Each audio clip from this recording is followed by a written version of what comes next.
ህልም አየሁኝ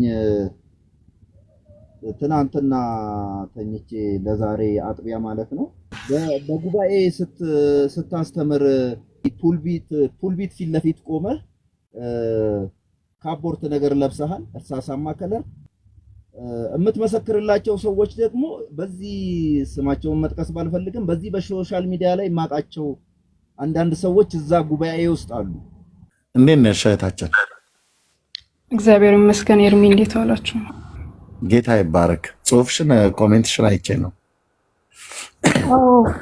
ብዙ ጊዜ ልነግርክልና ስለምፈራ ነው። ዛሬም ሌሊት አይቼ ነበርና ተመሳሳይ ነው። አንድ አይነት ህልም ነው ማየውና አንድ ነገር ውስጤ ይነግረኛል። እፈራለሁ። ስለዚህ ንገሪው ምናምን ነገር በጣም እየፈራው ልጽፍ እያልኩኝ እየፈራው ዛሬ በጣም ተናንቆኝ ያው እግዚአብሔር ነው ሰው ሀገር ነው ያለሁትና ልነግርክ እያልኩኝ እሱ ህልም አየው ሲል በቃ መንፈስ ቅዱስ ተናገር እያለኝ ነው ምናምን ብዬ ነው የገባሁትና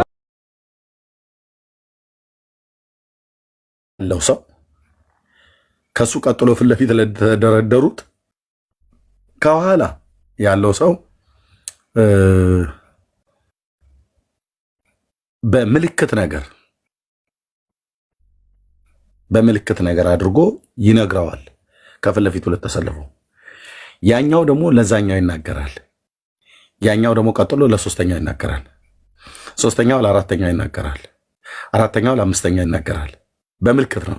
አምስተኛው ለስድስተኛው ይናገራል።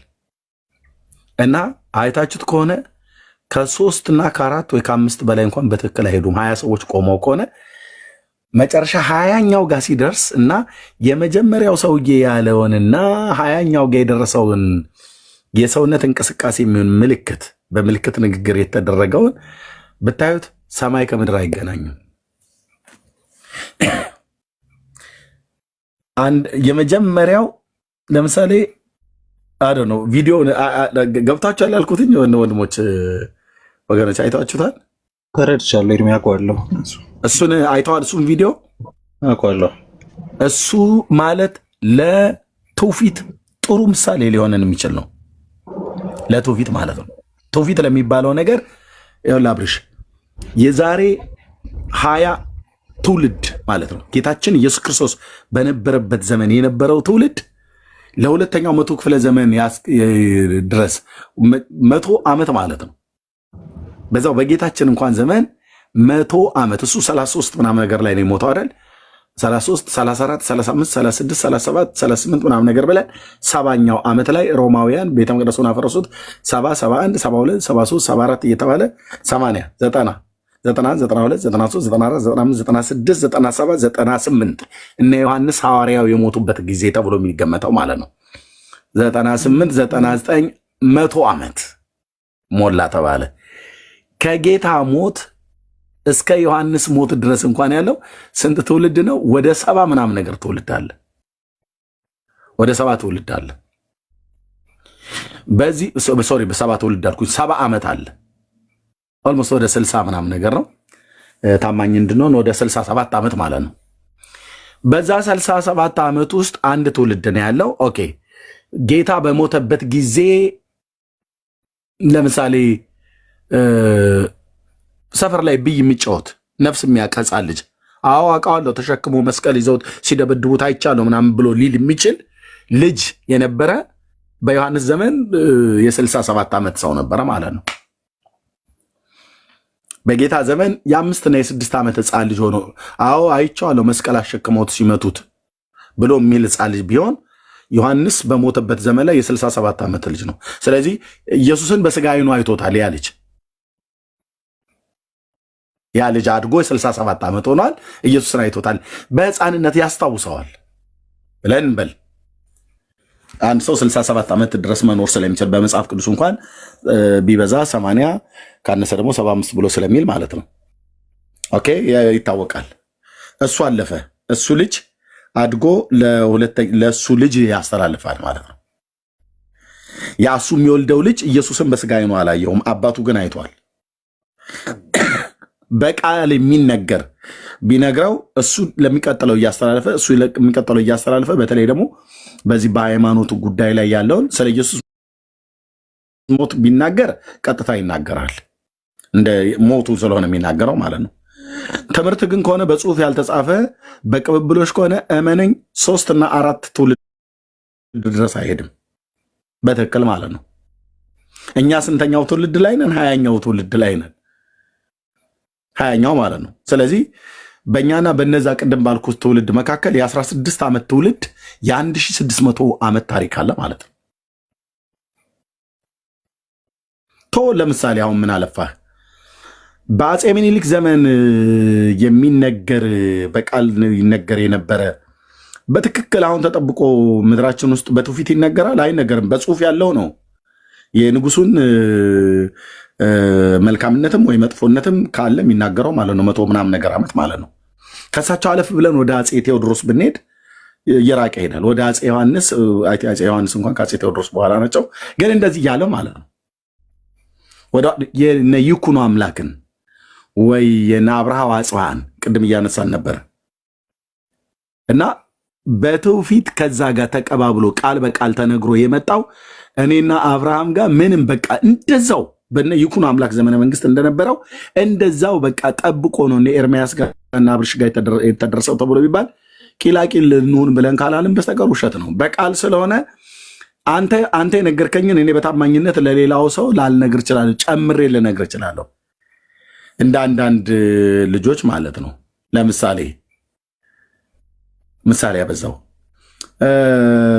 እኔና አብርሽን እናቶቻችን ቡና ጠጡ ብለው ጎረቤት ቢልኩን ልጆችን ቡና ጠጡ ብለዋል ብለን ምናምን ነገር ብለን እኔ በገጠር እንደዛ እንጠራን። ከተማ ውስጥ እንኳን ብዙ እንደዛ ላይ ይጠራሩ ይችላሉ፣ ቅርብም ለቅርብ ስለሆነ እና እኛ ቡና ጠጡ ብላችሁ ጥሩ ይሉናልና እንሄዳለን።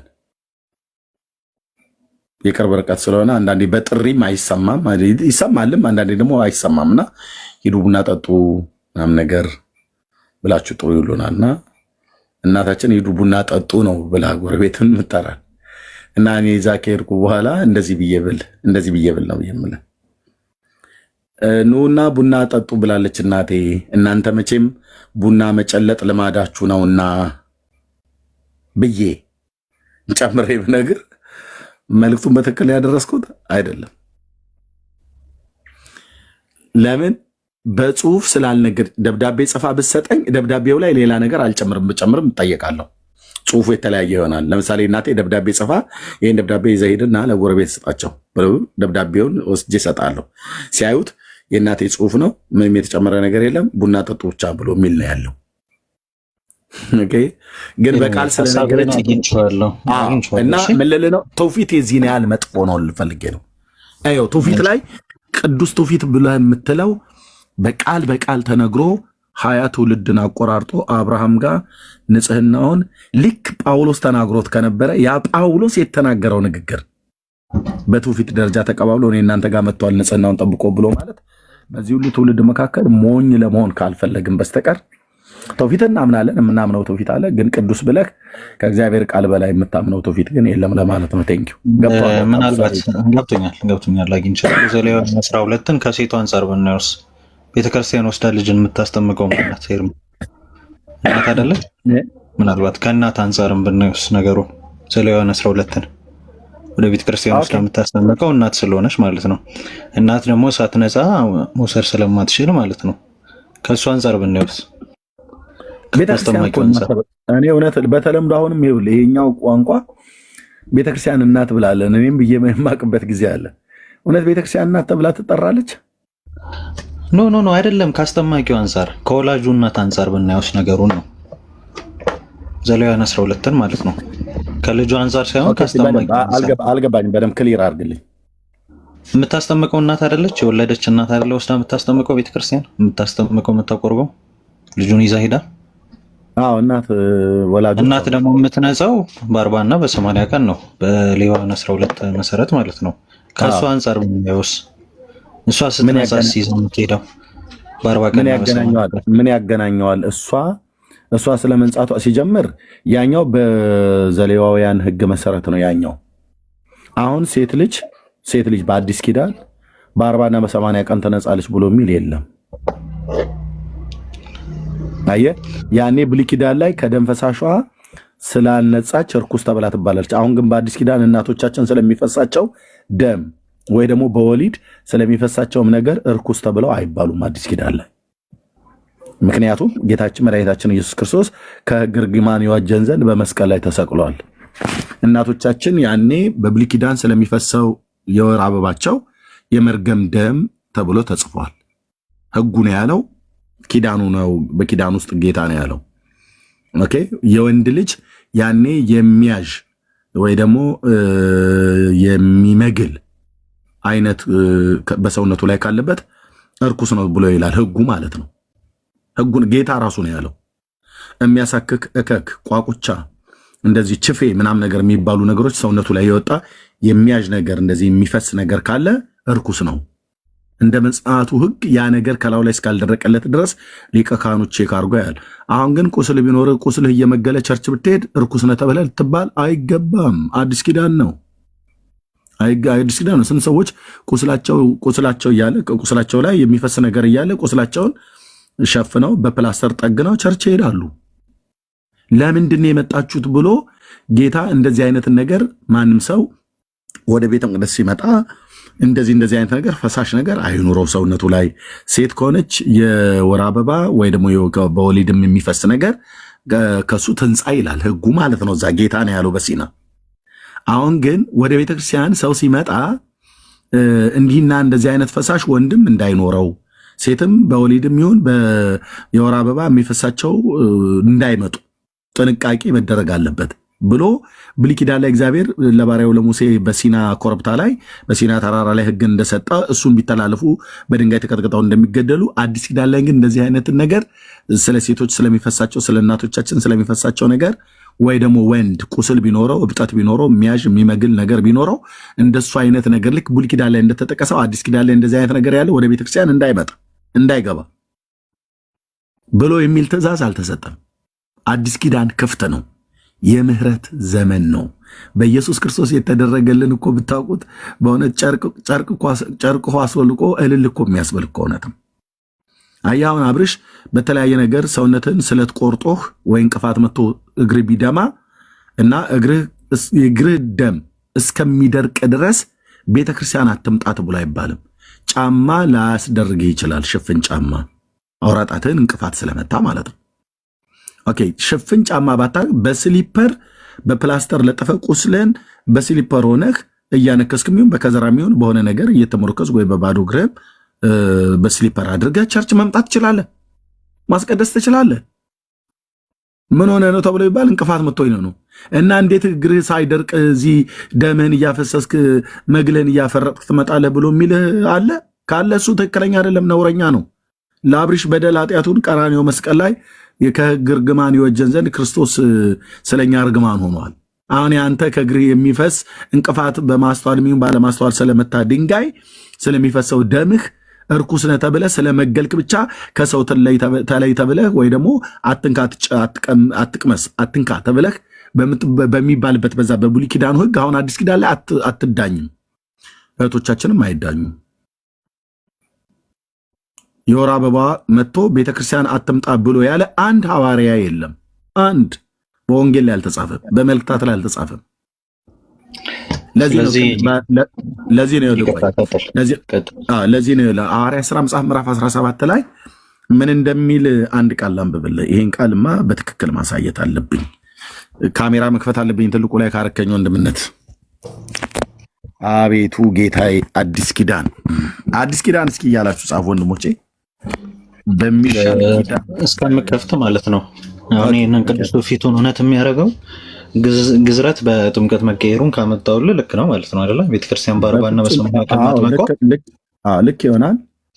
ግን አስረግጬ የምነግርህ አብርሽዬ ጌታ እግዚአብሔር በሚያውቀው አልኩህ ግዝረት በጥምቀት ተተካ ብሎ የሚል አንድም የመጽሐፍ ቅዱስ ክፍል አታመጣም። ግን የሚሰጡህን ጥቅስ ይዘው ነው ይዘው ነው። ኦኬ የሐዋርያት ሥራ መጽሐፍ ምዕራፍ 15 ላይ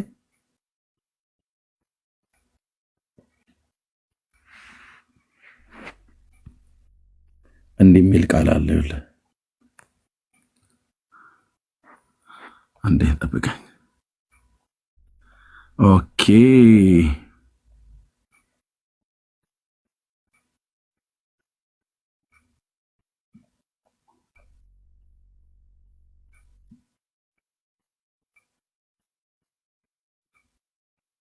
ኦኬ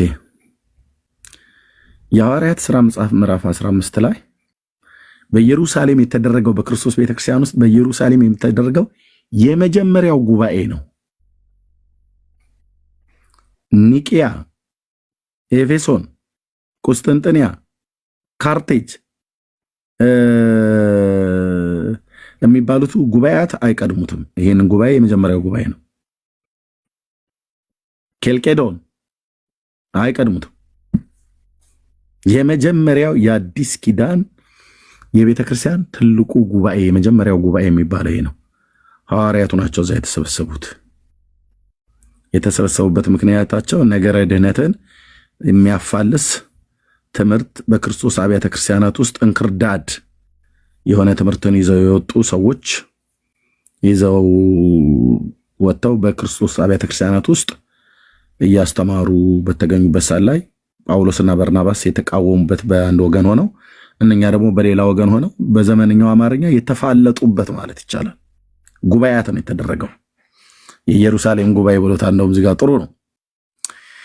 አንዳንዶች ከይሁዳ ወረዱና እንደ ሙሴ ስርዓት ካልተገረዛችሁ ትድኑ ዘንድ አትችሉም ብለው ወንድሞችን ያስተምሩ ነበር። ወንድሞችን ጳውሎስ ወንድሞች ብሎ የሚላቸው የዳኑ ሰዎችን ነው። ወንድሞችን ያስተምሩ ነበር። ምን ማለት ነው? እንደ ሙሴ ሕግ እንደ ሙሴ ስርዓት ካልተገረዛችሁ፣ ወንድ ልጅ ሸለፈቱ ካልተቆረጠ በአይሁድ ሕግ መሰረት እያንዳንድ ሱሪህን አውልቀህ እየፈታ አምጥተህ እኛ ከላይ ሸለፈቱ እንደሚቆረጥለት እንደሚገረዝ ለሙሴ የተሰጠውን ሕግ እሱን ግርዘት ወንዶች በብልታቸው ላይ ካልተከናወነ ትድኑ ዘንድ አትችሉም ብለው ወንድሞችን በቤተ ክርስቲያን ውስጥ በአንጾኪያ ወርደው ነው ይህን አይነት ትምህርት ያስተማሩት። በክርስቶስ ኢየሱስ የዘላለምን ሕይወት ለማግኘት በጸጋ የዳነውን ትውልድ ኖ ኢየሱስ ጌታ ነው እያላችሁ በጸጋ ድነናል እያላችሁ መፈናጠር አትችሉም፣ መዳንም አትችሉም። ታዲያ መደረብ አለባችሁ፣ የሙሴን ሕግ መገረዝ አለባችሁ። ግርዘትንማ የጣለ ድነት አይደለም ብሎ የሚል ትምህርት አስተማሩ ማለት ነው። በዚህ ሰዓት በእኔ በኤርምያስ ንግግር ጳውሎስ ይህን ሲሰማ በሸቀ። ከዛስ በእነርሱ እና በይህን ትምህርት በሚያስተምሩ ማለት ነው በእነርሱና በጳውሎስ በበርናባስ መካከል ጳውሎስና በርናባስ በአንድ ወገን ናቸው እና በእነሱ የተባሉት ይህን ትምህርት ይህንን የሙሴን ሕግ መግረዝ የሚባለውን ሸለፈት መቁረጥ እሱን ካልተቆረጠ በስተቀር አትድኑ ብለው የሚሉ በኢየሱስ ክርስቶስ ብቻ በማመን መዳን፣ በኢየሱስ ክርስቶስ ብቻ በማመን መጽደቅ የሚባል ክርስቶስ መስቀል ላይ ቤዛ ሆነልኝ ሞተልኝ ምናምን ነገር ብቻ ማለት እሱ ድነት አያመጣም።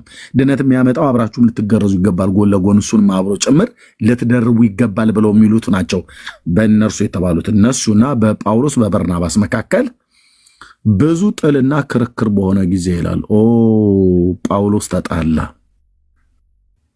ጳውሎስ አይወድም አልኩ ኢየሱስ ክርስቶስ ላይ የሆነ ነገር ደርባ አምጥተህ ተሳፋፍተህ እሱንም እነሱንም እንደዚህም ብለህ ብትል ድነት ላይ ነገረ ድነት ላይ ጳውሎስ ይጣላል። ያው ብዙ ጥልና ክርክር ሆነ ይላል። ጥሉ ድብድብ አይደለም። ጥሉ ኃይለ ቃልን የጨመረ ንግግር ነው። እንደ እግዚአብሔር ቃል የታባክ ምን አባክም አይደለም። ኃይለ ቃል ተብሎ ሲባል ሲሪየስ የሆነ ጉዳይ ነው። ጠንከር ያለ ሙግት ነው የተነሳው። በደንብ ነው እንትን ያሉት። ተው አትዝጉት ኮሜንቱን። ምን ሆናችሁን አውቃችሁ ነው? ሌላ የሚጽፉ ካሉ እንትን በሉ። እኛ ቤት እንደዛ ባይደረግ ደስ ይለኛል። የሚጽፉ ካሉ ሚዩት ነው ማድረግ።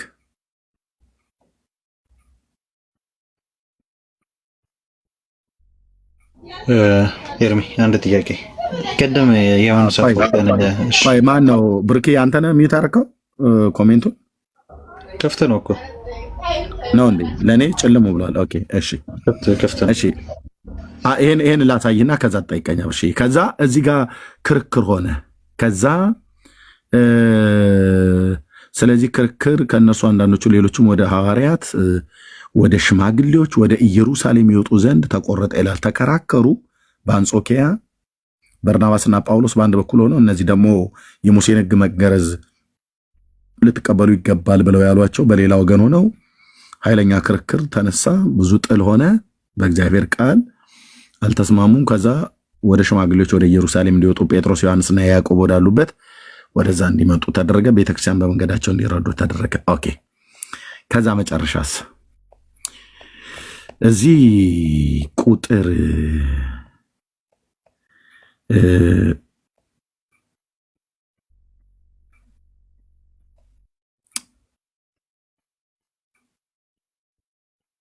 ኦኬ ጳውሎስ ምን አለ እዚህ ጋር? ነገር ግን በጌታ በኢየሱስ ክርስቶስ ጸጋ እንደነሱ ደግሞ እንድን ዘንድ አምነናል ካለ በኋላ ህዝቡ ሁሉ ዝም አሉ።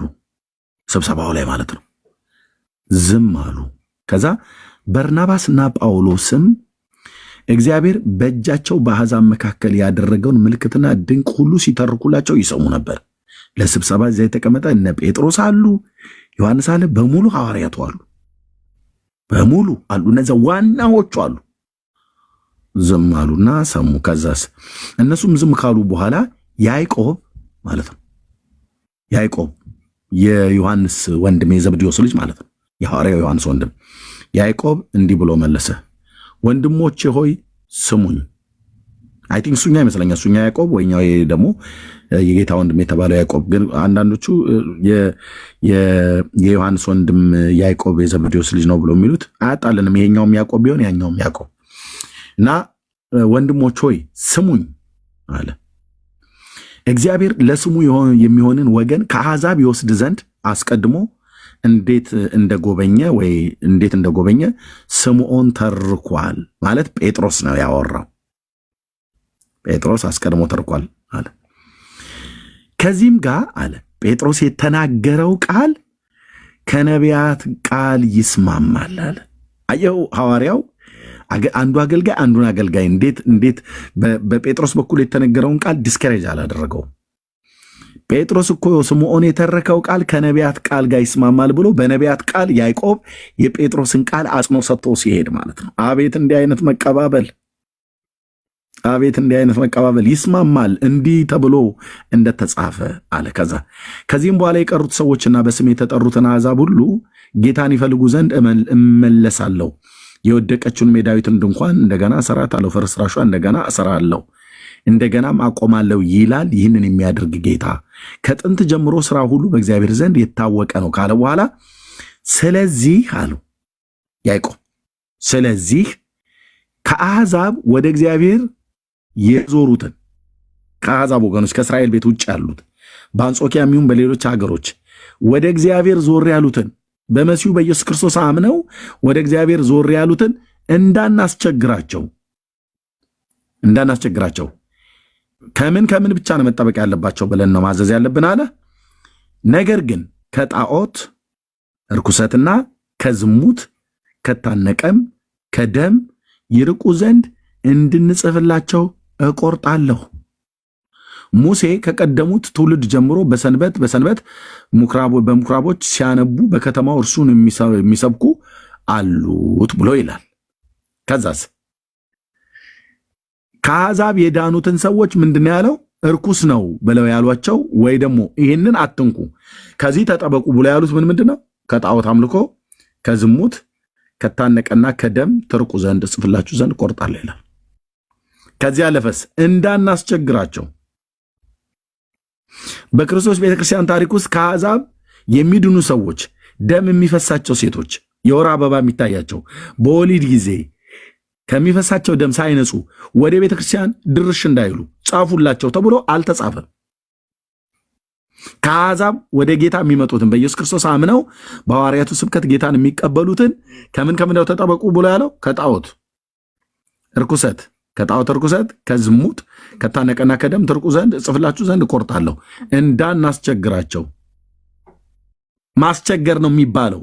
ምን ማለት? የሙሴን ሕግ ተጠበቁ ብሎ ማለት ማስቸገር ነው። እንኳን እነሱ እኛና አባቶቻችን አልቻልነው። ያልቻልነውን ምንድነው ሰው ላይ ሌሎች ላይ የምትጭኑት ነው። ይኸው ሲነበብ ይሰሙ ነበር። ከዛ ያን ጊዜ ሐዋርያትና ሽማግሌዎች ከቤተ ክርስቲያኑ ጋር ሁሉ ከእነሱም የተመረጡትን ሰዎች ከጳውሎስና ከበርናባስ ጋር ወደ አንጾኪያ ይልኩ ዘንድ ፈቀዱ። እነርሱም በወንድሞች መካከል ዋናዎች ሆነው የነበሩት በርሲያ የተባለው ይሁዳና ሲላስ ነቢያት ናቸው። እነዚህ ይሁዳና ሲላስ እንዲሁም ጽፈው በእነሱ እጅ ላኩ። ሐዋርያትም ሽማግሌዎች ወንድሞችም በአንጾኪያና በሶሪያ በኬልቅያም ለሚኖሩ አሕዛብ ወገን ለሆኑት ወንድሞችም ሰላምታ ያቀርባሉ። ያላዘዝናቸው ሰዎች ከኛ ወጥተው ትገረዙ ዘንድ ይሄ ነው ያላዘዝናቸው ሰዎች። ይህንን ጸሐፊዎቹ እነማን ናቸው? ጴጥሮስና ዮሐንስ፣ ያዕቆብ አማዶቹ የሆኑት በገላትያ መጽሐፍ ምዕራፍ 2 ላይ ያሉት ማለት ነው። ጌታ ራሱ እነዛ ሶስቱን ወደ ተራራ ይዟቸው የወጣው አብርሽ ታስታውሳለህ? በመገለጥ ተራራ ላይ እዛ በደብረ ታቦር ይዟቸው የወጣው ማለት ነው። እነሱ ናቸው አማዶቹ። ከእነሱ ነው ይሄ ደብዳቤ የወጣው። እነሱ ናቸው የጻፉት። ያላዘዝናቸው ብሎ ያሉት እነዛ አማዶቹ ናቸው። አላዘዝናቸውም እነኚህ ሰዎች ከዚህ ከኢየሩሳሌም ከዋናዎቹ ከአማድ ከጴጥሮስና ከዮሐንስ ከያዕቆብ ምንም አይነት እውቅና ሳያገኙ ጌታ ኢየሱስም በመንፈሱ እንደ ጳውሎስም ሳይልካቸው ለሐዋርያነትም ሳይመረጡ ሰባኪ ወንጌልም ሆነው ሳይሾሙ ሳይላኩ ሄደው ስብከት ጀመሩ። እንደ አንዳንዶቹ አሁን እንደሚታየው ማለት ነው። ከዛ ያላዘዝናቸው ሰዎች ከኛ ወጥተው ትገረዙ ዘንድና ሕግን ትጠብቁ ዘንድ ይገባችኋል ብለው ልባችሁን እያወኩ በቃል እንዳናወጧችሁ ስለሰማን ስለ ጌታችን ስለ ኢየሱስ ክርስቶስ ስም ነፍሳቸውን ከሰጡት ከምንወዳቸው ከበርናባስና ከጳውሎስ ጋር የተመረጡትን ሰዎች ወደ እናንተ እንልክ ዘንድ በአንድ ልብ ሆነን ፈቀድን። እነማናቸው የሚናገሩት? ሐዋርያቱ።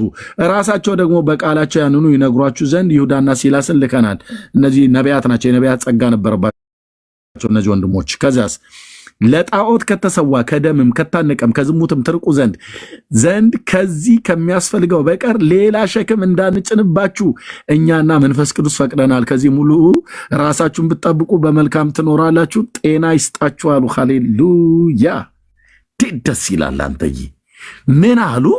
ምን አለ ጴጥሮስ? ምን አለ ዮሐንስ?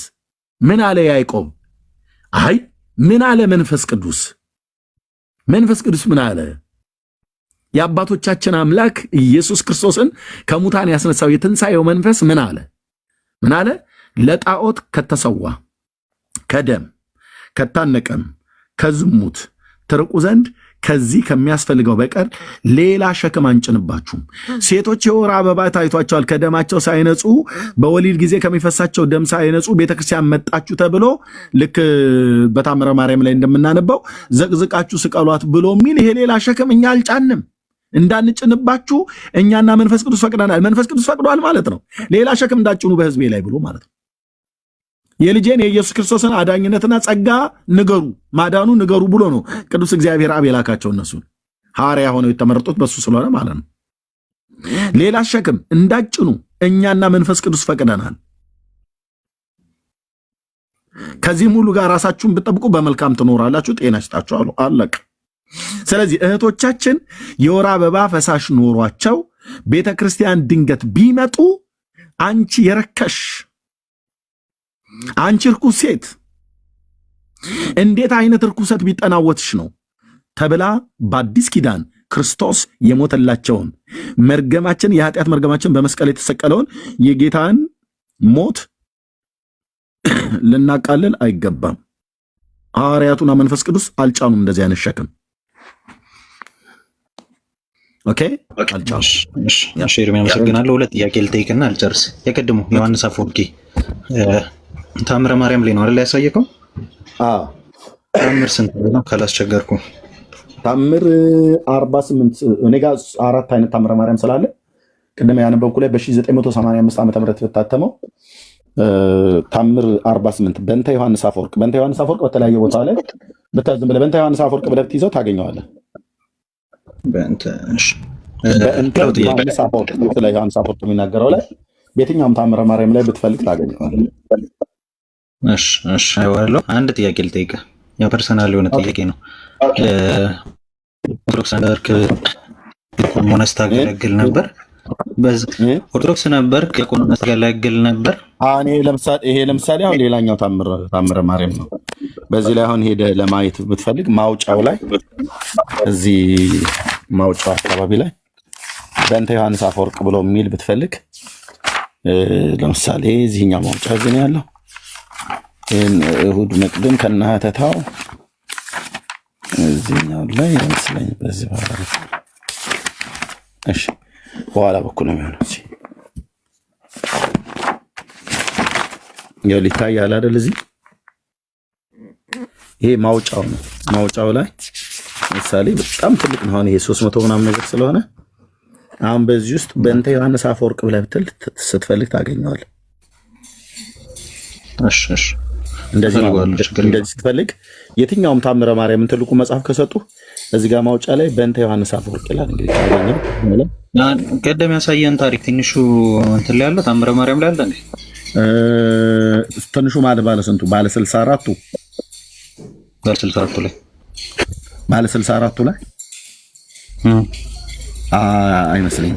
ባለ 64ቱ እኔ ጋ የለም። ትልቁ ስለሆነ በሙሉ እዚህ ውስጥ ስላለ እኔ ጋ ያለው አራቱ ትልልቁ ነው። ይሄኛው አሁን ባለ 300 ነው። 300 ይጋለቀ ባለ ነው 360 ማለት ነው። አሁን ይሄንን እመቤታችን ያደረገችው ታምር ከብዙ እጅግ በጥቂቱ ባለ 366 ምዕራፍ የያዘ ነው። ይሄኛው 366 ባለ 415 አለኝ፣ ባለ 211 አለኝ። ሶስተኛው አካል ነው ብለው ያውቃሉ። ቤተክርስቲያኒቱ በዚህ ደረጃ ታውቃለች። ስብከት ይሰብካሉ? በፍጹም በኢትዮጵያ ኦርቶዶክስ ተዋሕዶ ቤተክርስቲያን ስብከት መድረኳን ነክቷት አያውቅም። ይህንን ብፁዕ አቡነ ማርቆስ እንኳን ራሱ የተናገሩትን ባሳያ አብርሽ ከዚህ የተሰምተው ሊሆን ይችላል። ምንድን ነው ኤርሜ ቅዳሴ ወንጌል ስብከት አይደለም? ምን ማለት ወንጌል ማለት እንዴት? ይሄ ወንጌል በቅዳሴ የሚነበበው ነው? ኖ ስብከት አይደለም። እሱ ወንጌል ነው የተነበበው። ወንጌል ተነበበ። ያ የተነበበው ወንጌል አልተብራራም፣ በምሳሌ ተደግፎ አልተሰበከም። ስብከትና ትምህርት ይለያያል አብርሽ። ስብከትና ንባብ ይለያያል። አነበብክ ማለት ሰበክ ማለት አይደለም። ወይ ደግሞ ስለ ጌታ ከመጽሐፍ ቅዱስ የተውጣጣ አንዳንድ በዜማ ያሉ ነገሮችን አዜምክ ማለት ስብከት አይደለም። ስብከት ካነበብክ በኋላ በእግዚአብሔር መንፈስ ቅዱስ በብዙ ምሳሌ፣ ለምሳሌ ቆይ መጽሐፍ መክብብ መጽሐፍ ምዕራፍ መክብብ የት አለ? መክብብ ሶሎሞን ምዕራፍ 12 ቁጥር 9 ይመስለኛል አልሳሳት። አዎ ጌታዬ ስም ይባረክ። ሰባኪው ጠቢብ ስለሆነ ለሕዝቡ እውቀትን አስተማረ። ጠቢብ ስለሆነ ሰባኪው የሚሰብከው ሰባኪው ጠቢብ ስለሆነ ብዙ እውቀት ለሰው አስተማረ። ብዙ እውቀትን አስተማረ። እርሱ ሰባኪው ብዙ ምሳሌዎችን መረመረና ፈላለገ፣ አስማማ። ኦኬ፣ ብዙ ምሳሌዎችን መረመረና ፈላለገ፣ አስማማ። ቃል እግዚአብሔርን ኃይለ ቃሉ ያለበትን ክፍል ዋናውን ክፍል ታነባለህ።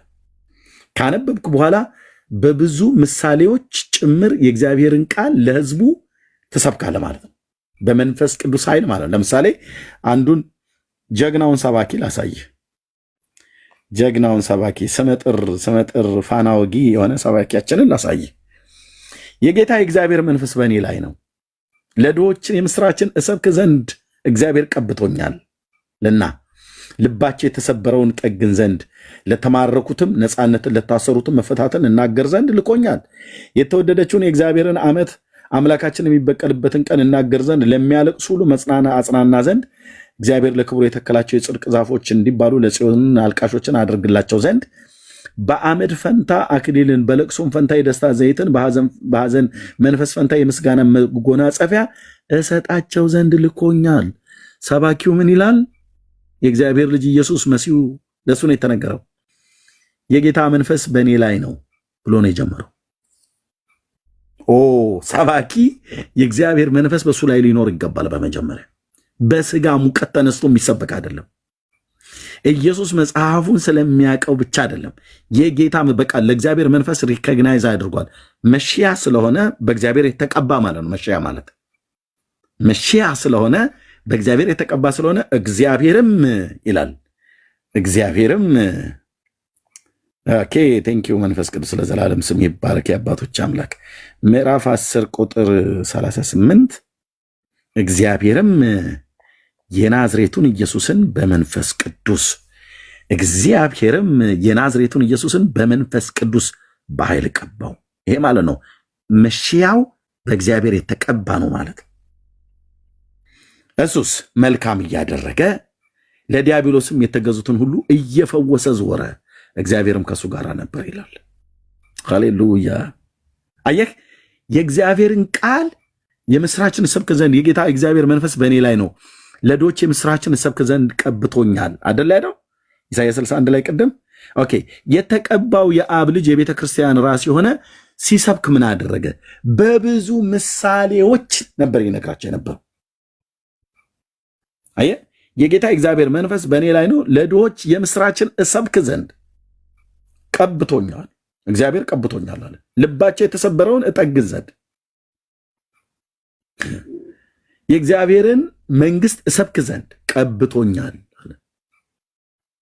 በመንፈስ ቅዱስ የተቀቡ ሰዎች ወይም ደግሞ የእግዚአብሔር መንፈስ በእነሱ ላይ ያሉ ሰዎች የእግዚአብሔርን ቃል በብዙ ምሳሌ፣ በብዙ መረዳት፣ በብዙ ጥበብ ይሰብካሉ።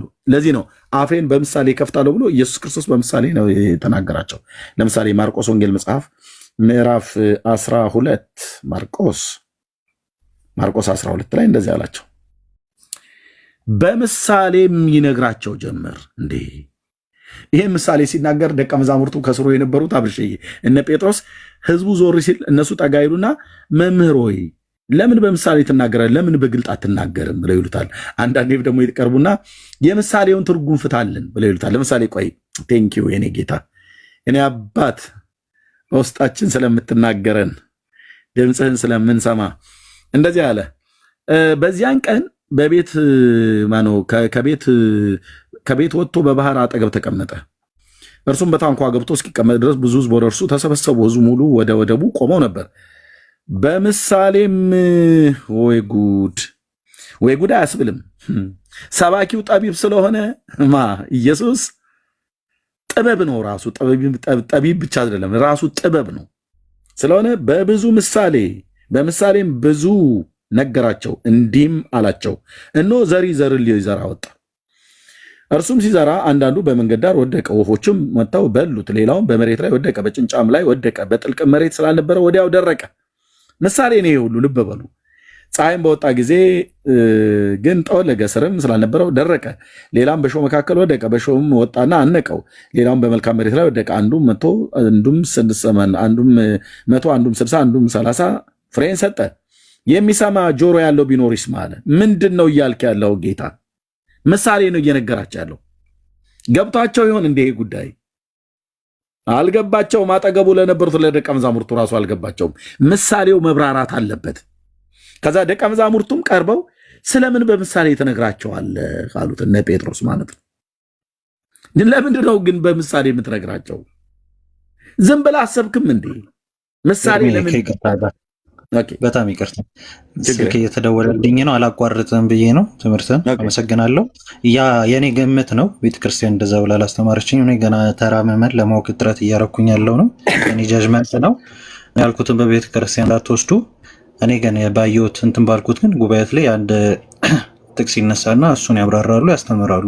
ጉባኤ ባለበት ሁሉ የኔ ምስክርነት ነው። አመሰግናለሁ። እግዚአብሔር ያክብርልኝ። መረጃውን ይዤ እመጣለሁ። ችግር የለም። አመሰግናለሁ። መልካም ኦኬ። ደቀ መዛሙርቱም ቀርበው ስለምን በምሳሌ ትነግራቸዋለህ አሉት። ኢየሱስም መልሶ እንዲህ አላቸው፣ ለእናንተ የመንግሥተ ሰማያትን ምስጢር ማወቅ ተሰጥቷቸዋል፣ ለእነርሱ ግን አልተሰጣቸውም ይላል። ምን ማለት እንደሆነ ታውቃላችሁ? እግዚአብሔር በስሙ ላመኑት የእግዚአብሔርን መንግሥት ምስጢር ማወቅን ተሰጥቷችኋል አላቸው። እንዴት መታደል እኮ ነው ወንድሜ! ለእኔም ለአንተም ለአንቸም እኮ ነው የተሰጠን። ቢገባሽ ኖሮ እህትዬ፣ ቢገባህ ኖሮ ወንድም አለም፣ ለእናንተ ግን ተሰጥቷችኋል፣ ለነሱ ግን አልተሰጣቸውም። ስለዚህ ስላልተሰጣቸው በምሳሌ ይነገራቸዋል። ላለው ይሰጠዋልና ይበዛለታል፣ ከሌላው ግን ያንስ እንኳን አንዱ ይወሰድበታል። ስለዚህ እያዩ እያዩ ስለማያዩ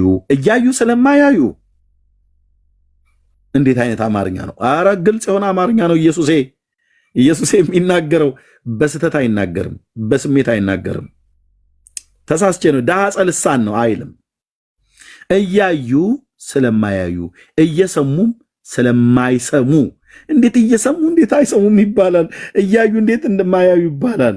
ብሌም አታደርገውም። ተናጋሪው ልዑል ነው። ተናጋሪው ደጉ መምህር ነው። ተናጋሪው ኢየሱስ ክርስቶስ ነው። ጻድቁ ጌታ ነው። የማይዋሻው ጌታ ነው። እያዩ ስለማያዩ እየሰሙ ስለማይሰሙ ስለማያስተውሉም በምሳሌ እነግራቸዋለሁ።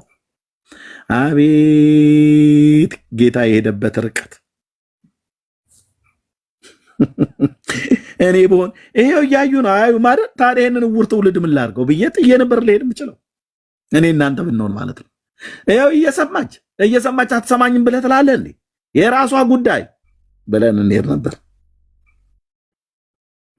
ምንም እያየች አታስተውል፣ እየሰማች አታስተውል፣ እያየ አያስተውል፣ እየሰማም አያስተውል። ታዲያ እኔ ምን ላድርጋቸው? የራሱ ጉዳይ ብለን እንል ነበር እኔ እናንተ። እሱ ግን ስለማያስተውሉ በምሳሌ እነግራቸዋለሁ። መስማትን ትሰማላችሁና አታስተውሉም፣ ማየትን ታያላችሁና አትመለከቱም። ኢሳይያስ 6 ላይ ነው ይሄ ቃል ያለው። በዓይናቸውም እንዳያዩ በጆሮአቸውም እንዳይሰሙ በልባቸውም እንዳያስተውሉ ተመልሰው እንዳልፈውሳቸው የዚህን ሕዝብ ልብ ደንድኗል፣ ጆሮአቸውም ደንቁሯል፣ ዓይናቸውም ጨፍኗል የሚል የኢሳይያስ ትንቢት በእነሱ ላይ ይፈጸማል። እናንተ ግን አማኞቹ እነ ጴጥሮስ መረብህን ጥለህ የተከተልከኝ፣ ያዕቆብ፣ ዮሐንስ እየሰማኝ ነው። እናንተ ግን ዓይኖቻችሁ ስለሚያዩ ጆሮአችሁም ስለሚሰሙ ብፁዓን ናችሁ። እውነት እላችኋለሁ ብዙዎች ነቢያትና ጻድቃን የምታዩትን ሊያዩ ተመኝተው አላዩ። የምታዩትን ምን ነበር የሚያዩት እነሱ? ዛጋ ኢየሱስን እኔን ሊያዩ እየተመኙ አላዩም አላቸው። ለምን? ዘመን ከለከላቸው። የዘመናቸው ቁጥር አጭር ሆነ፣ በሞት ተጠሩ። ኢሳይያስ ትንቢት ተናግሮ ዘመኑ በሞት ተያዘ ማለት ነው። ሞት ከለከላቸው። ስለዚህ ነው ሞት ስለከለከላቸው ካህናት የሆኑ ብዙዎች ናቸው ይላል። ሌዋውያን ካህናት ትንቢት ይናገሩ ነበር፣ እንደነ ቡዝ ልጅ እንደነ ካህኑ ሕዝቅኤል ማለት ነው። ነቢዩ ሕዝቅኤል ትንቢት ተናግረዋል። የአናቶቱ ነቢዩ ኤርሚያስ የኬልቅያስ ልጅ ትንቢት ተናግሯል። ሌዋዊ ካህናት ናቸው ዝርያቸው፣ ግን በሩቅ አይተው በቃ እና ተመኝተው አላዩም። የምትሰሙትን ሊሰሙ ተመኝተው አልሰሙም። እንግዲህ እናንተ የዘሪው ምሳሌን ስሙ አላቸው። የመንግስትን ቃል ሰምቶ በማያስተውል ላይ ክፉ ይመጣል፣ በልቡ የተዘራውንም ይነጥቃል። በመንገድ ዳር የተዘራው ምሳሌ ይሄ ነው አለ። ወፎች መጥተው ለቀሙት ምናምን ነገር ተባለ። አዎ እሱ ነው።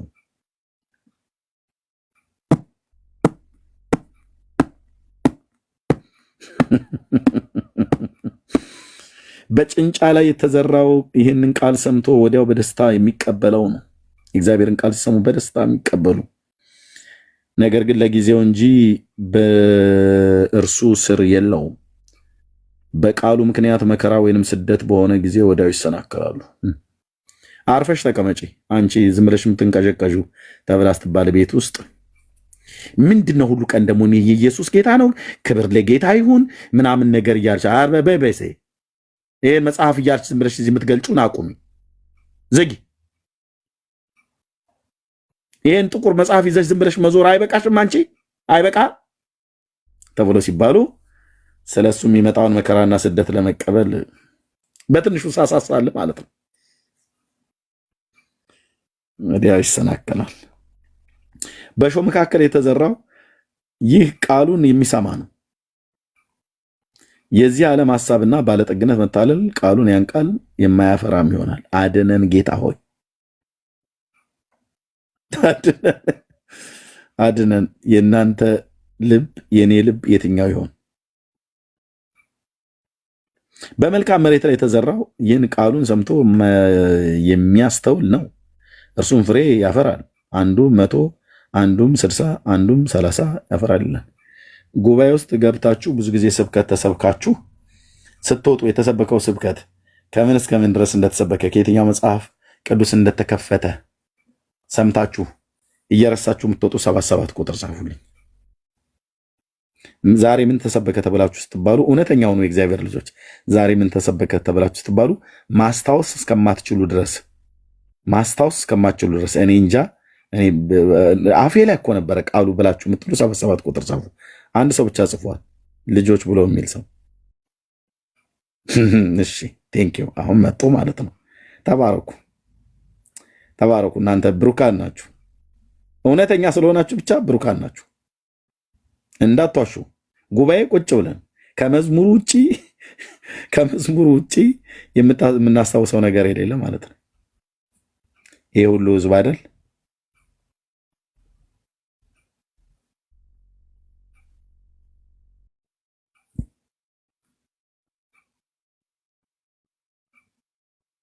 ቃሉን ሰምቶ የማያስተውል አስታውሰኝ እስቲ ምናምን ብለህ እንኳን ስትለው እስኪ ንገረን፣ ዛሬ ቸርች የተሰበከው ምን ነበረ? ማን ነበር ሰባኪው? ፓስተር ነው፣ ፓስተር እንትና ወይ ነብይ እንትና ነው፣ ወንጌላዊ እንትና ነው ምናምን ብላ ትላለች። ኦኬ ምን ላይ ነበር የሰበከው የመጽሐፍ ቅዱስ ክፍል? ቼክ አድርጓቸው እስቲ ቸርች የሚሄዱትን ሰዎች። ሚስትን ቼክ ቸርች ሄዳ ስትመጣ ምን ነበር የተሰበከው እስቲ ፍቅር ብለህ በላት። ሃኒ ምን ነበር የተሰበከው ባልሽን እስኪ በአንድ 5 ደቂቃ በወፍ በረር ለእኔ ያካፍለኝ በሉት። ብዙዎቹ እውነት እንገራችሁ አይነግሯችሁም፣ 1 ደቂቃ አይነግሯችሁም። ለምን? ብዙዎች አፌ ላይ እኮ ነበር። አፌ ላይ ቃል አፍ ላይ ነው እንደሚቀመጠው። ምን እያወራን ነው? ቃሌን በእውነት አፌ ላይ ያስቀምጠዋለሁ አላደል? ቆይ አንድ ነብይ እዚህ ላሳያችሁ አይደል? አንድ የተቀባይ እግዚአብሔር ሰው በእውነት ቃልህን በአፌ ላይ ያስቀምጠዋለሁ አለ። ጎልማሳ መንገዱን በምን ያነጻል? ቃልህን በመጠበቅ ነው። እሺ በፍጹም ልቤ የፈለግኩ ከትእዛዝህ አታርቀኝ።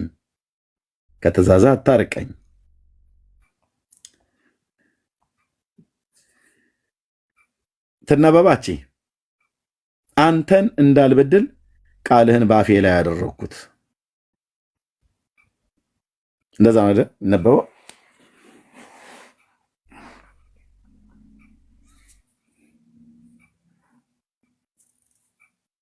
እንደዛ ነው የሚነበበው። ይሄ ወንድሞች እንደዛ ትክክል ነው ያነበብኩት። አንተን እንዳልበድል ቃልህን በአፌ ላይ ሰወርኩት።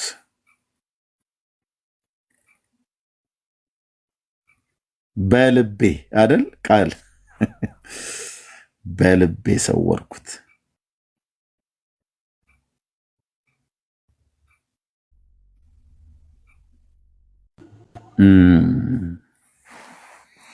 እና እንዴት ነበረ እህትዬ? እንደምን ነበር የተሰበከው? አፌ ላይ እኮ ነው ቃሉን አፉ ላይ የሚያስቀምጥ ትውልድ።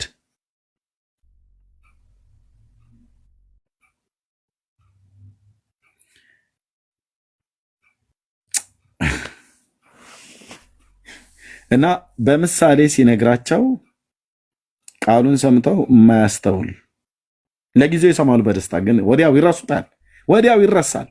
ሃሌሉያ! ጉባኤ ውስጥ ሆነ ወንበሩን እስክናነክተው ድረስ ትላል፣ ወዲያው ግን ይረሳል። ስለዚህ ምንድነው ማለት ያለባቸው ወንድሞች እናቶች? አንተ እንዳልበድል ቃልህን በልቤ ሰወርክ ብሎ እንዳለ ቃልህን ስሰማ ሰምቼ የምዘነጋ ሰምቼ የማላስተውል ሰምቼ ፍሬ የማላፈራበት እንዳልሆን ባሪያህን ጠብቀኝ፣ እርዳኝ ጌታዬ፣ እርዳኝ ጌታዬ። እንደ ቀላል ነገር ቃልህን እንዳልሰማ በማንም በኩል ይነገር በማንም ቅዱስ ቃልህ በእውነተኛ መንፈስ ባለባቸው አገልጋዮች ሲነገር እንድሰማ እርዳኝ አባዬ።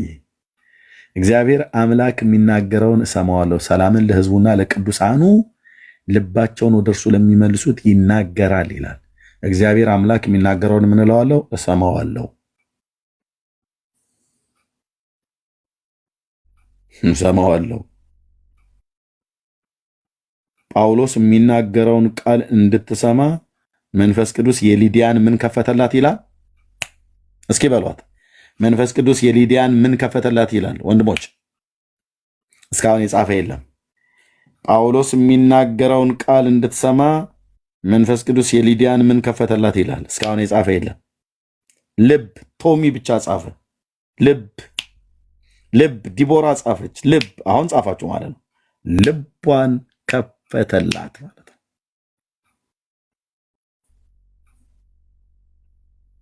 ስንት ሰው ወደ እግዚአብሔር ቤት ሲሄድ ልቤን ክፈትልኝ ቃልህን እንድሰማ የሊዲያን ልብ እንደከፈትክ መጽሐፍትን እንዳስተውል አይምሯቸውን ከፈተላቸው ተብሎ እንደተጻፈ አይምሮዬና ልቦናዬ ለቃል የተከፈተ ይሆን።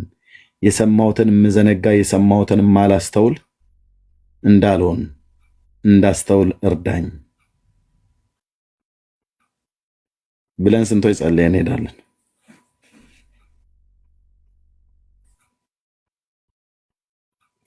ጌታ ይቅር ይበላችሁ። አንዳንድ ሰዎች ጉባኤ ውስጥ ቁጭ ብላችሁ መስቲካ እያመነዣችሁ የመስቲካሽን ድምፅ ብቻ ቀስ ብለሽ ሌሎችንም ሊረብሽ በሚችል ሌሎችንም ሊረብሽ በማይችል ቀጭና ነገር እያልሽ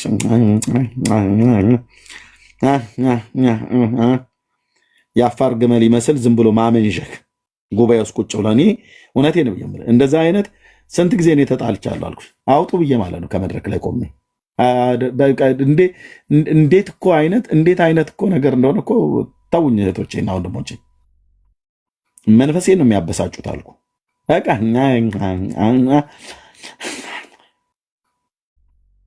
ስለዚህ የመስቲካዋን ድምፅ ስታጣጥም እንደዛው እያደረገች ሰባኪውን በምን አይነት አታይ እንደሚያዩት እንዲህ አይነት ስድነት ይቀር ወንድሞቼ እናቶቼ።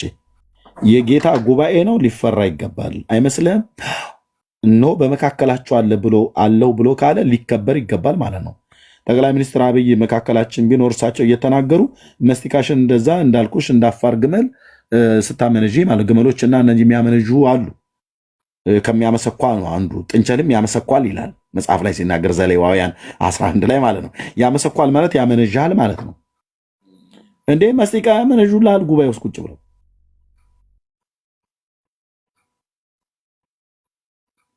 በዚህ ደግሞ ተላላፊዎቹ የአገልጋይ ሚስቶች ነን ብለው የሚሉ ነው። አንቺ ስራ አትይዣለሽ አትይዥም። የፓስተሩ ሚስት እንዲያርጓል ብሎ ምእመኑ ሁሉ ጭምር እንዲያደርግ ማለት ነው። ከሌ ብሳና ይነቅዛሉ ብሎ እንደጠየቀው እንደኛ ሀገር ሰው ማለት ነው። ከዛፎች መካከል ብዙ ዛፎች አሉ እና ብሳና የሚባለውን ዛፍ ከሌ ብሳና ይነቅዛል እንዲህ ብሎ አለው። እንሳ ለዛፎች ሁሉ መንቀዝን ያስተማረ ማን ነው ብሎ የሚል ማለት ነው። አሁን የአገልጋይ ሚስቶች ለሌሎች በጣም ብዙ ነገር ያስተምራሉ። መስቲካ ማላመጥ ምን የሚሉት ነው? የእግዚአብሔር ቃል ይሰበካል። ሰባኪው ምን እንዳለ አንዴ ወደ ጎን ትዞራለች ታኝካለች፣ አንዴ ወደ ግራ ትዞራለች ታኝካለች። ባልፈልጋ ነው እንዳንላት የአራት ልጆች እናት ነች።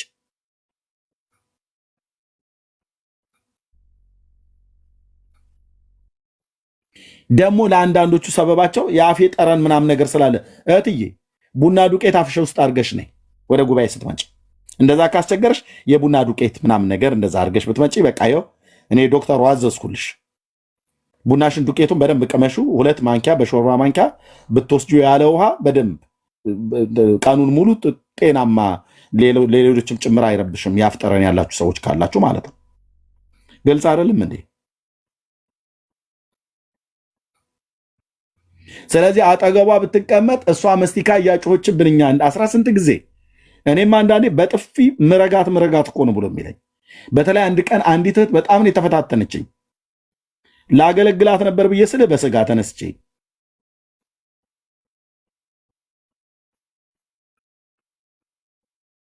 እንዴ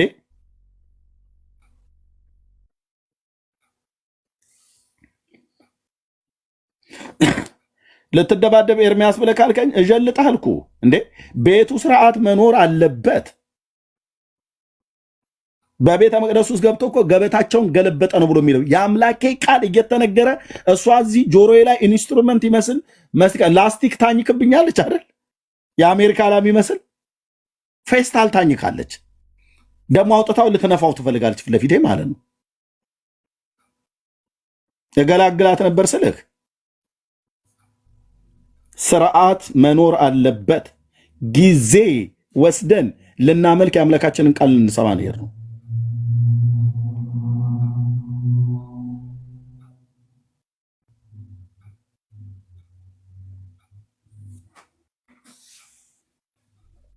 ለምን እንደዚህ የገባሁት? እንደዚህ አይነት ነገር እያደረገን የእግዚአብሔርን ቃል ለመስማት በቃ ይሄ መንፈስን አታጥፉ ብሎ የሚለው አይነት እኮ ማለት ነው።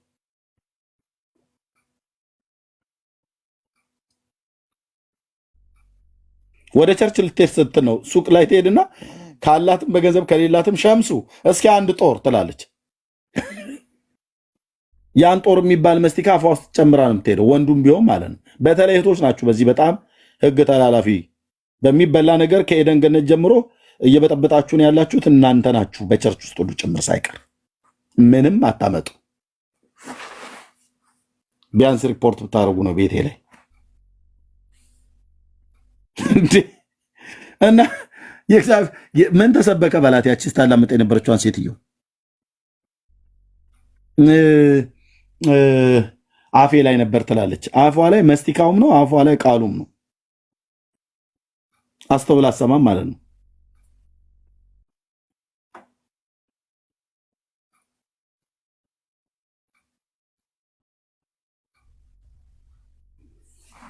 እኔማ አንድ ቀን ሀገራዊ ጦርነት ይለያል ብዬ ነበር። ቸርች ውስጥ ሀገር ቤት በነበርኩ ሳለ ፓስተሮች ሁሉ ያውቁኛል አልኩ። በእውነት እንደዚህ እኔ ይቅርታ አድርግልኝ፣ ይህን ቋንቋ ከተጠቀምኩት ካሳዘናችሁ በጣም ይቅርታ። እኔ እንደዚህ ዘልዛላ ክርስቲያን አልወድም። ቆፍጠን ያለ በቃ ትኖራለህ፣ ለጌታ መኖር ነው። ካልኖረ ዳርዳር ያዝ፣ ጥግ ጥግህን ያዝ። ከኖርሽ ኑሪለት።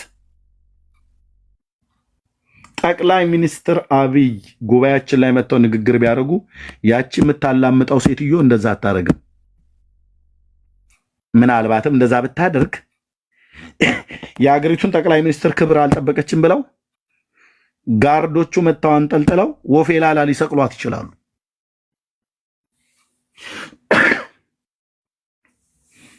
አይደለም እንዴ? አዎ፣ ሬስፔክት። ትልቅ ሰው ነው መካከላችን የመጣው ማለት ነው። ጠቅላይ ሚኒስትሩ ከመጡ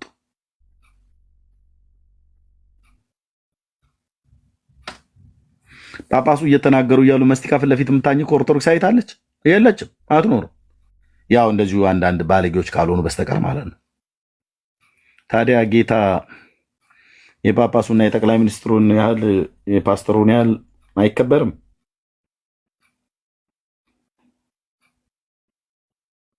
እና ይበጠብጡናል ሲያኝኩብን ማለት ነው። ሀሳብ ይከፈላል። የእግዚአብሔርን ቃል በአግባቡ አይሰማም። አንዳንዱም ደግሞ እዛው ቁጭ ብለው አካሉ ቸርች ውስጥ ነው ያለው፣ ልቡ ቤት ነው ያለው፣ ወይ ደግሞ ልቡ የሆነ ሰውዬ ጋር ነው ያለው። ባለፈው ከ2 ወር በፊት የሰደበው ስድብ አለ፣ እሱ ትዝ ብሎታል። ታያቸው ሀረግዬ ድሮስ ታዲያ የእግዚአብሔር ቃል ለስድብ ሆኖባቸዋል ይላል። አይርምዬ እንደዚህ ነጭ ነጯን ከመናገር እኮ ነው ተሳዳቢ የሚለዋለች። ሀረግዬ ታያቸው ፈለጉትን ይበሉ። ልቤን የሚያውቅ አምላክ የእግዚአብሔር ነው። በቃ የጌታ ቤት በቃ መከበር አለበት።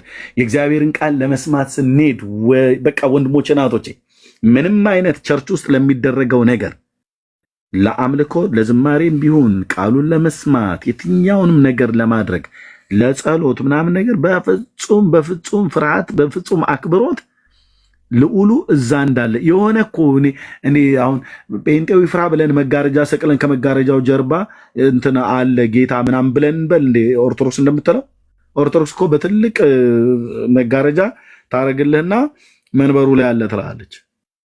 ማንም ወደዚህ ዞር ብሎ አይለለ፣ ህዝቡ ይታዘዛል። ፈርቶ ነው እንጂ አክብሮ እንዳይመስልን ፈርቶ ነው። አይ ገብርኤል እኔ እንዳየው ሚካኤል እንዳይ ብሏል ምናምን ነገር ብሎ የሚላለ በቃ አንገትህን ይሰይፋል ብሎ ስለተባሉ እኛ በእንደዛ አይነት ማስፈራራት እንያዝ እንዴ? እንስቀል በየመድረኮቻችን ትልልቅ መጋረጃ፣ ከዛ ጌታን በመጋረጃ አባባ ጎድዬ መጣልህ ጭራቁ እየተባለ እንደሚባል እንደዛ ነው እንዴ? አሁን ይሄ ፍርሃት እግዚአብሔርን ፍርሃት ይባላል አይባልም?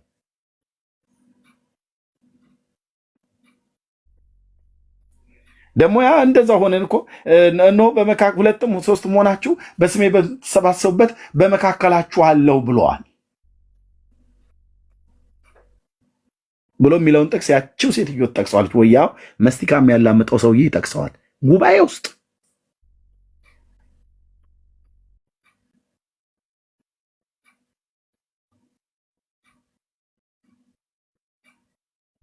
አይደረግም። ስለዚህ የጌታን ቃል ስንሰማ በጣም ነው መስማት ያለብን። በጣም በዚህ በተገለጠው ጆሮአችን ነው የምንሰማው። በእርግጥ ጆሮአችሁን አዘንብሉ ቃሌንም ስሙ ብሎ ስላለ በጆሮአችን እንሰማለን። በልባችን ግን ማስተዋል አለብን። በአእምሯችን ግን ማስተዋል አለብን። ጌታ ምን እየተናገረ ነው? ይሄ ቃል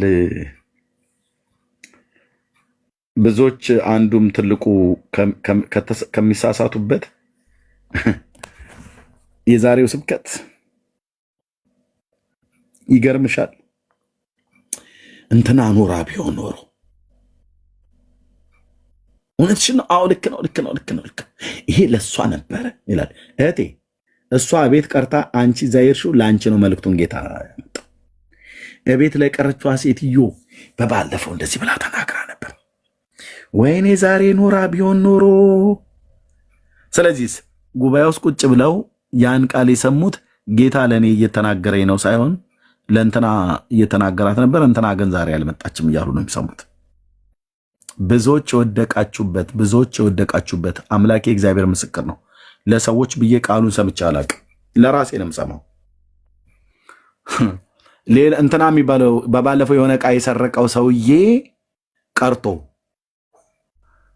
እሱ ቀርቶ ድንገት እኔ እዛ ጉባኤ ተገኝቼ ስለ ሌብነት ቢሰብክ እግዚአብሔር በዕለቱ እንድሰማው የፈቀደው እኔን ነው። ሰውየው ምክንያቱ በቂ የሚሆን አይሆንም ቀርቷል። ስለዚህ ጌታ ስራውም ቀጥታ ነው፣ ዘወርዋራም አይደለም፣ ቀጥታ ነው እና እንትና ኖሮ ቢሆን ምናምን ነገር ራሴ ኤርሚያስ ስለ ራስ ብለህ ስማ። አይ እኔ እኮ አልሰረኩም። ነገ ላለመስራቅ ምን ዋስትና አለ?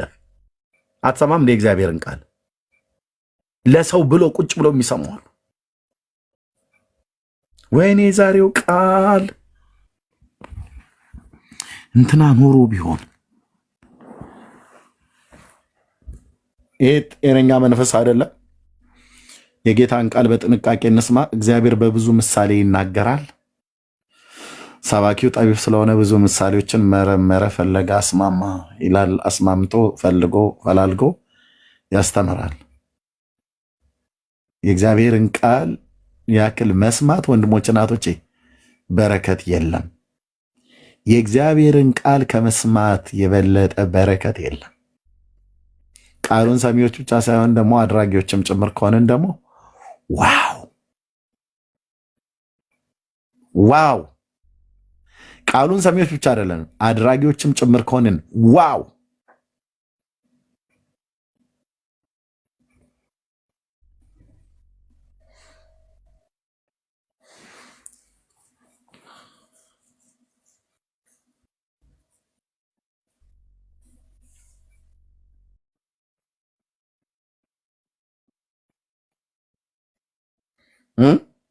ዋው! ቃሉን ሰምቶ የሚያደርግ ልባምን ሰው ይመስላል ብሎ እንዳለ ማለት ነው። ኧረ እኔ ኤርሚ እኮ እኔ ለምታዘዝ ፈልግ ነበረ። እስኪ ሌላውን ተውት፣ መቼም ከባድ ነው፣ ግን ከባድ ነው። ሲቼክ እንደረግ በጣም ብዙ ጊዜ ለማድረግ እየፈለግን ያላደረግነው ማድረግም እየቻለን ያላደረግነው። ለምሳሌ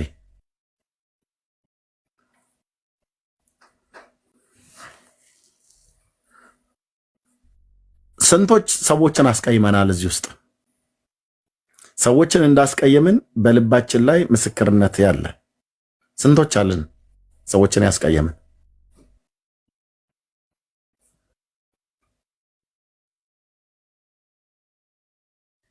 ሰባት ቁጥር ሲጻፉ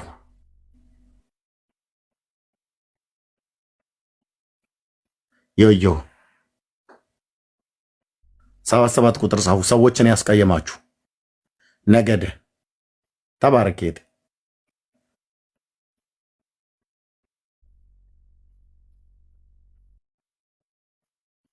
ተባረኩ። ብዙዎቻችሁ እያየሁ ነው።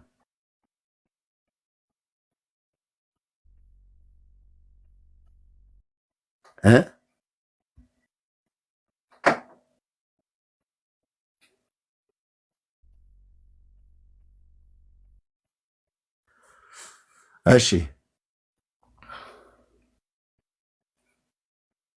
ስንቶች ሰዎች አሳዝነውን ያውቃሉ?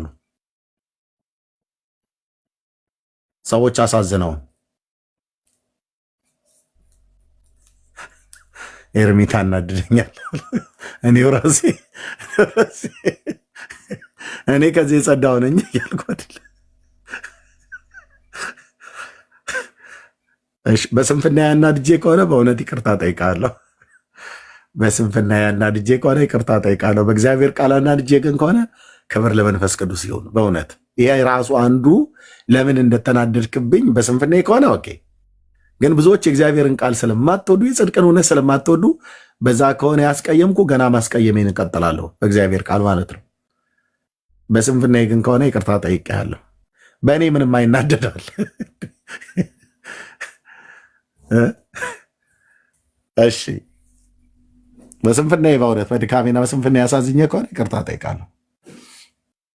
እሺ እዚህ ጋር አሁን ጻፉ ብዬ ብል ሰዎች የበደሏችሁ እናንተ ይቅርታ ያልሰጣችኋቸው፣ እናንተ ሰዎችን የበደላችሁ ይቅርታ ያልጠየቃችኋቸው፣ ከእኔ ጀምሮ እያንዳንዳችን ራሳችንን ብንፈትሽ ጉድ ነው። እሺ መቼ ነው ግን የምንታረቀው? መቼ ነው የምንስማማው? መቼ ነው ይቅርታ የምትጠይቀው?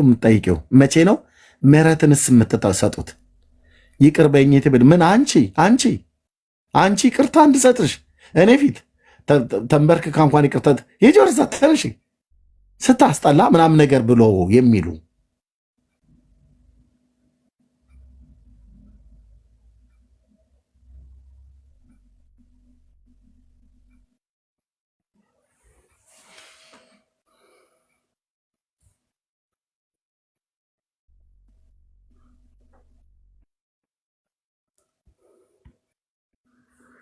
በቃ ከዲን ጀምር። እሺ የተጣላችኋቸውን ሰዎች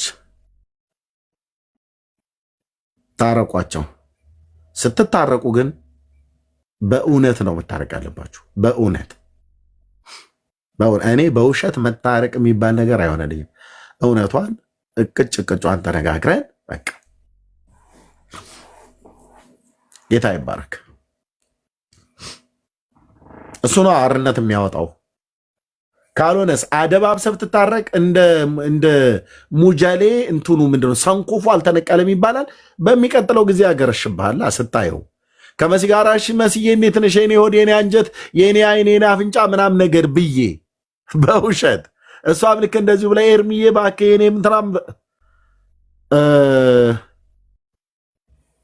ከሁለት ሳምንት በኋላ እንኳን አይቆይም።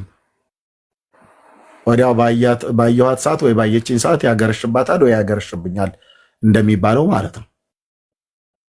ለምን ሰንኮፉ አልተናቀለም? በእውነተኝነት ላይ በተመሰረተ አይደለም እርቅ የተደረገው ምህረት የተሰጠው ወይ ይቅርታ የተጠይቀው። አንዳንዱ ያስታውቅበታል። ይቅርታ እንኳ ሲጠይቀሽ ሶሪ በቃ ሶሪ ያልኩሽ አይደል እንዴ? ሶሪ ነው።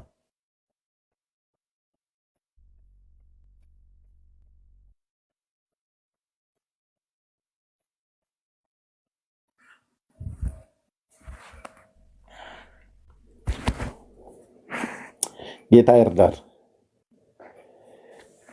በተለይ በሌላው ነገር ላይ ተላለፉ ብያለሁ። ይቅርታና ምህረት የሚባል ነገር ወንድሞች እናቶቼ ለቁም ማስተርኪ ነው። አንዳንዶቻችሁ ከበሽታ እንኳን ከስጋ በሽታ እንኳን የማትፈወሱት አምርራችሁ ነክሳችሁ ይዛችኋል። ሰውን ልቀቁ። ጌታ ኢየሱስ ምስክሬ ነው። አንዳንዶቻችሁ የስጋ በሽታችሁ አንዳንዶቻችሁ ጥያቄዎቻችሁ እንኳን እንዳይመለሱ ሰማያትን በላያችሁ ላይ ጥርቅም አድርጋችሁ ቁልፉን ጥላችሁታል።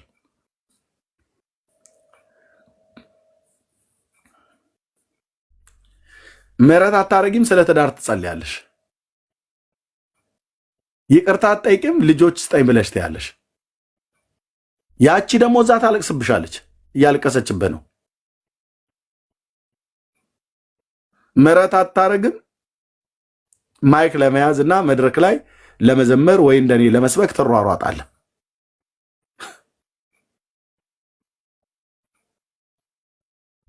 ጌታ ደግሞ አስቀድመ ማይኩን ቁጭ አርግና አገልግሎት ዝማሬ ምናምን ነገር የሚባለውን መስዋዕት የሚባለውን እሱን ተውና ለሰዋ የምስጋናን መስዋዕት ከማለት በፊት ቁጭ አድርገው ማይኩን። መድረኩም ላይ አትውጣ። ምን ላድርግ? ሂድና በወንድም ላይ አንዳች ነገር ካለህ ከእሱ ጋር አስቀድመ ተስማማ፣ ጨርስ። በድሎ ከሆነ ይቅርታ ጠይቆም ከሆነ አልጠይቀ ምሕረትን አድርግለት። በድለውም ከሆነ ይቅርታ ጠይቅ። ወስደ ከሆነ መልስ። ሰርቀ ከሆነ መልስ። ከዛናና ለሰዋ የምስጋናን መስዋዕት የተኬንም የመስፍኔንም እያቀያየርክ ትዘምራለህ።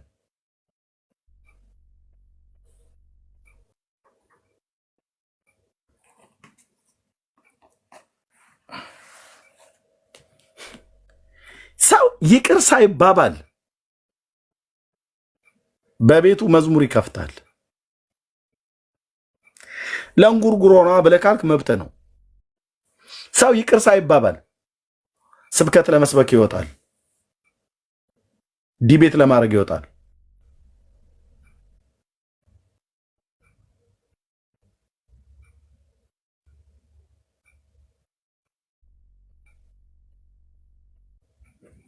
ታው ባከን አይሆንልኝ። ይሄ በጣም ነው ያመኛል አልኩ። ጌታ ምስክሬ ያመኛል።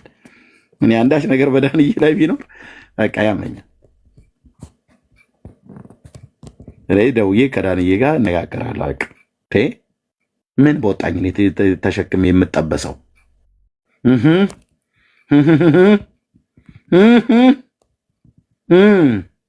እያልኩ ብቻዬን እንዴ ማን እንዴ ታው ታው ጌታ ኢየሱስ ስም ይባረክ። የኔ አባት አይናገሩም ለሰው በየደቂቃው ተው በቃ ተውላት፣ ታይለት።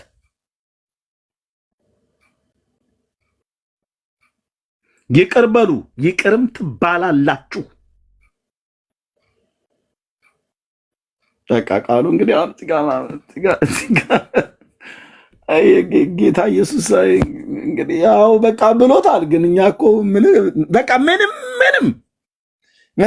አናኝከውም። ቃሉን መዋጥ ነው። ኢየሱስ ነው ያለው። ኢየሱስ አይደለም ጳውሎስስ ብሎ ቢል ምን ልናመጣ? ጳውሎስን ብሌም ልታረግ ነው? አንችልም።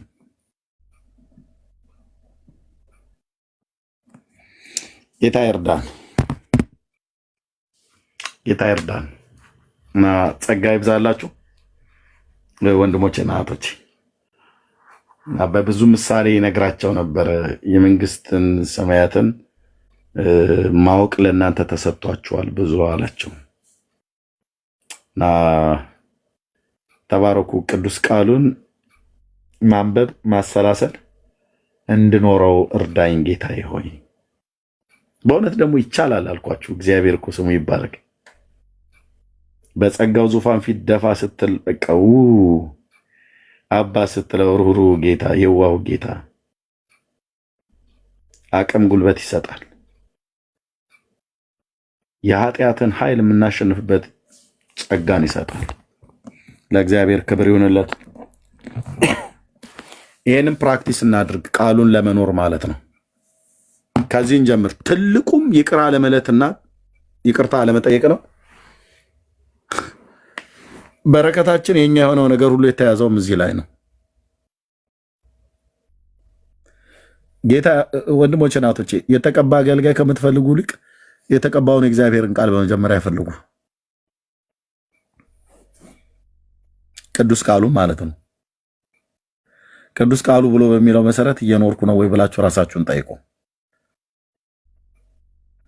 ከና መጽሐፍ ጭምር ነቢይ ጋር ብትሄድ እግዚአብሔር የሚናገረው ከሆነ ከኃጢአታችሁ ተመለሱ ነው ብሎ የሚልህ።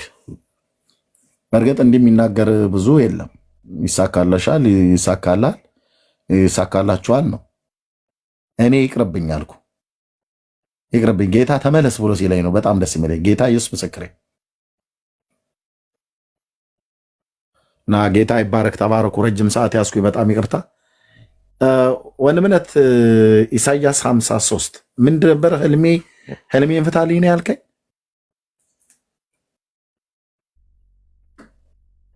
ኢሳያስ 53 ይሰማል።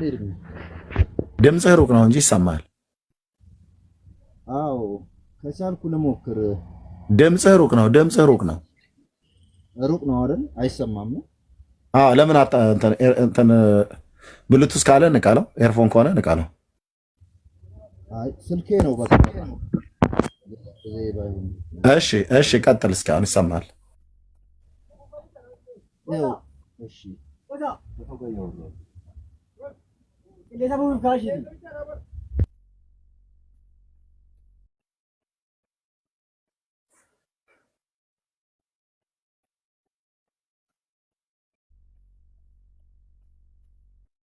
ሚዩት አደረግከው።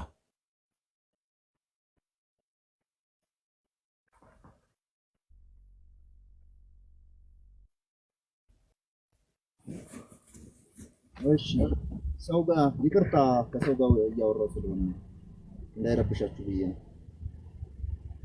ይሰማል? አዎ ይሰማል። እሺ ሰላም ለእናንተ ይሁን። ኤርሚ ሰላም ይብዛ። በጣም ደስ ብሎኛል። ህልም አየሁኝ ትናንትና ተኝቼ፣ ለዛሬ አጥቢያ ማለት ነው። ስለ ራስህ ነው? ስለ አንተ ነው ያየሁት። እሺ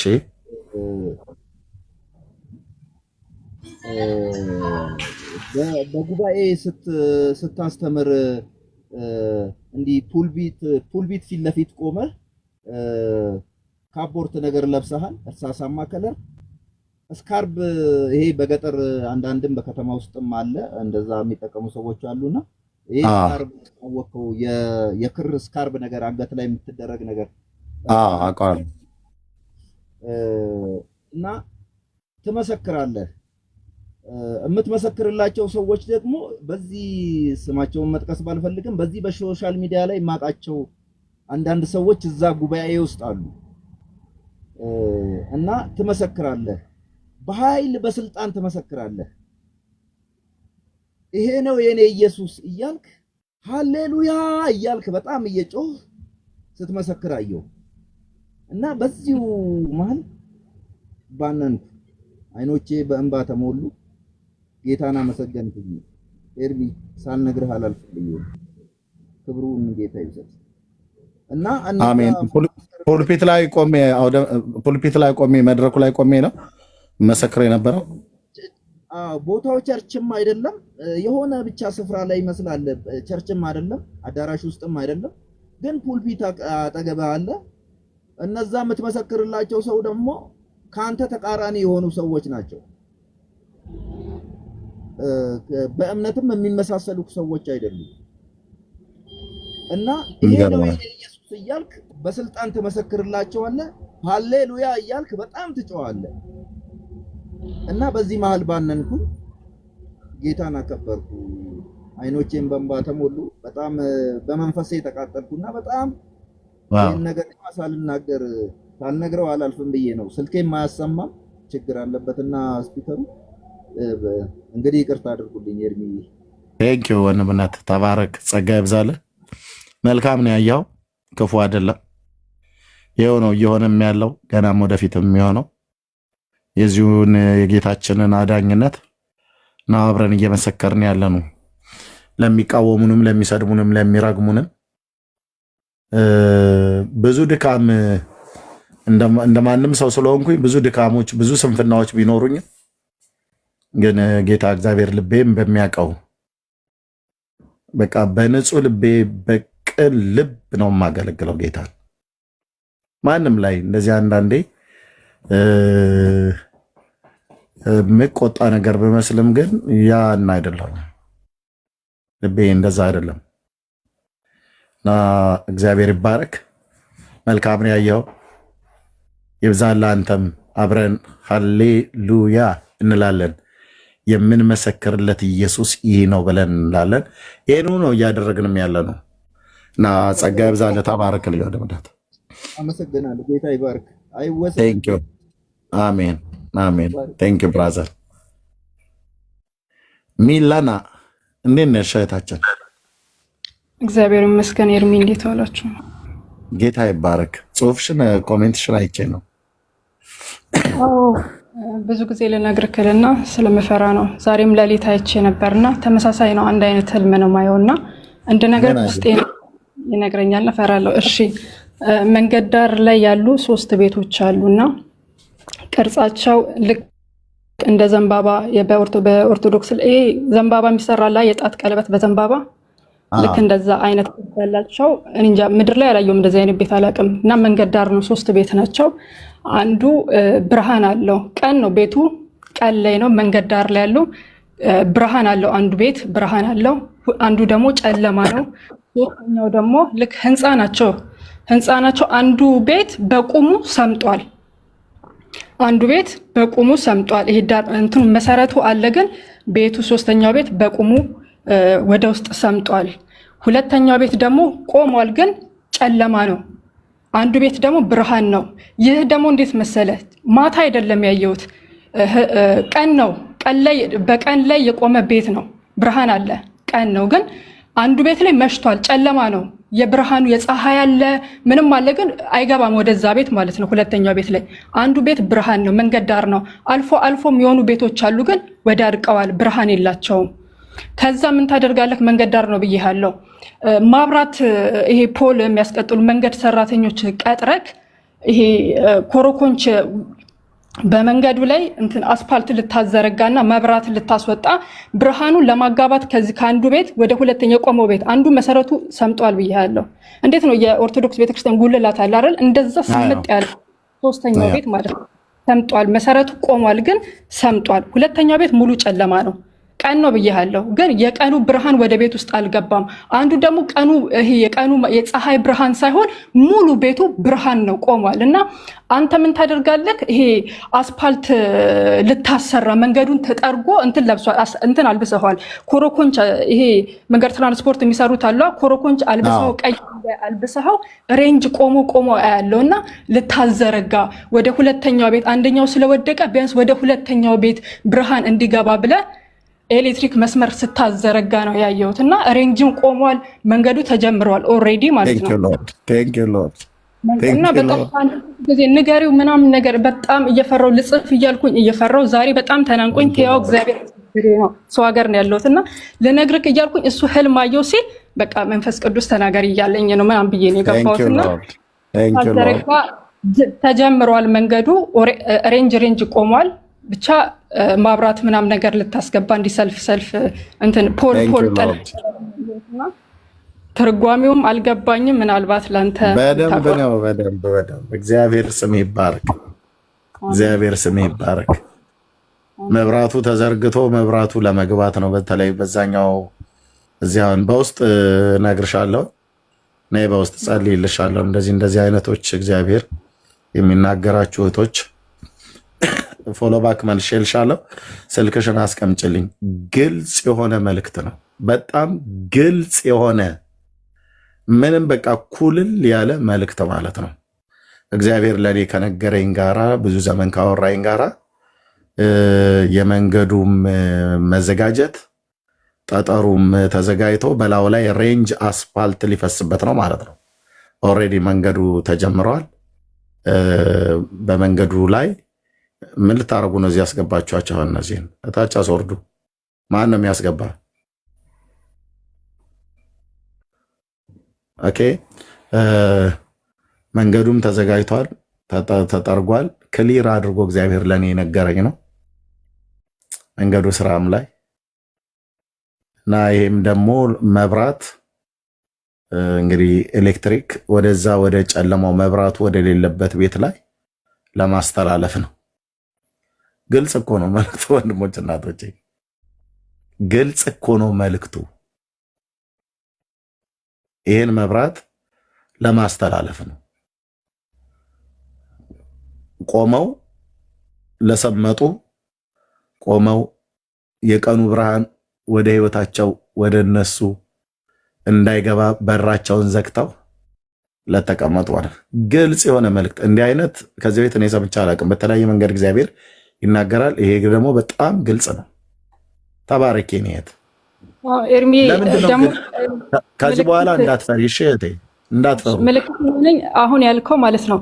ከነገርሽ በኋላ ጌታ ሆይ እኔ እፈራለሁ ስል አሁን ያልከው ግልጽ ነው። እንደዚህ አይነት መልእክት ሰምቼ አላውቅም። በኢየሱስ ስም ሃሌሉያ። ኢየሱስ ጌታ ነው። አመሰግናለሁ። ዋው ግልጽ እኮ ነው ወንድሞቼ እናቶች፣ ግልጽ ነው። ጌታ በጣም ብዙ ጊዜ ይናገራል። ኑና ንገሩኝ ብዬ ስላችሁ ከዚህ በፊትም ተናግሬያለሁ። በተለይ እኔም በተመለከተ የፈለገ ነገር መጥፎ ነገር ያሳያችሁ ኑና ንገሩኝ፣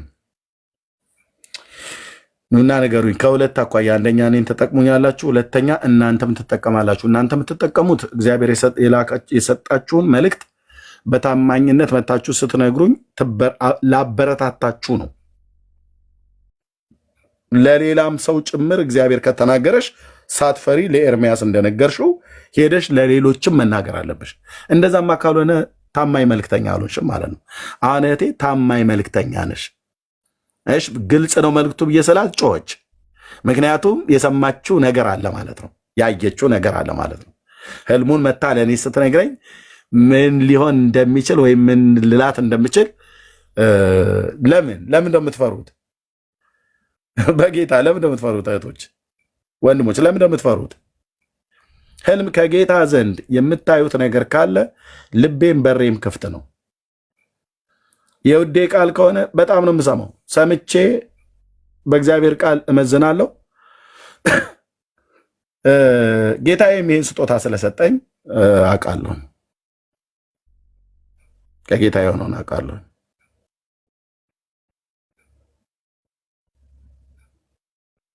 እና ፕሊስ እንዳትፈሩ።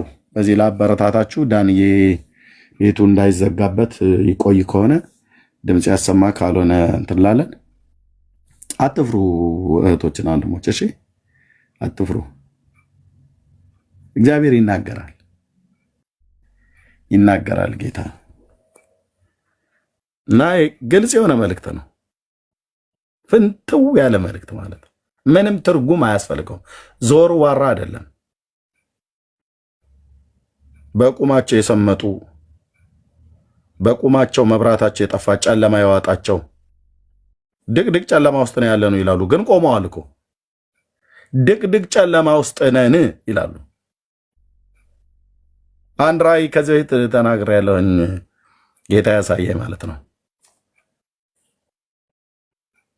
ቡኒ ብራውን ከለር መጽሐፍ ቅዱስ በሰሜኑ በር በኩል ነው ተጥሎ ያየሁት። በኦርቶዶክስ ቤተክርስቲያን ላይ የወንዶች መግቢያ በሚባለው በር ላይ ከውጭ ተጥሏል።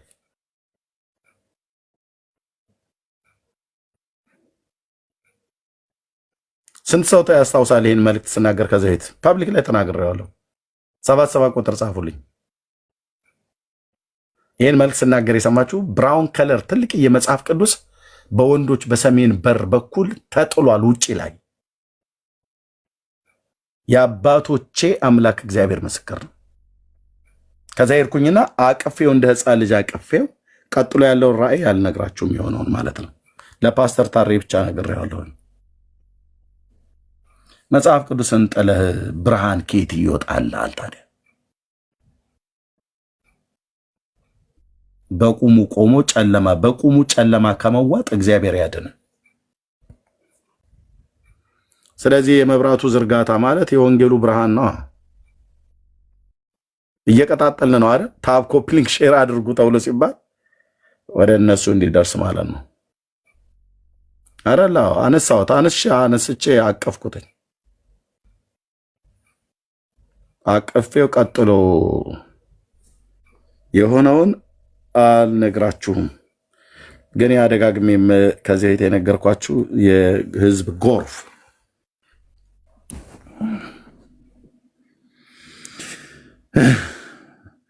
ሰው ያየውን ያህል ነው የሚጮኸው። ያላየው ደግሞ ምንም በቃ ምንድነው አለ በቃ ዝም ብሎ ይሄ ነገር መደጋገም ብሎ ሊል ይችላል።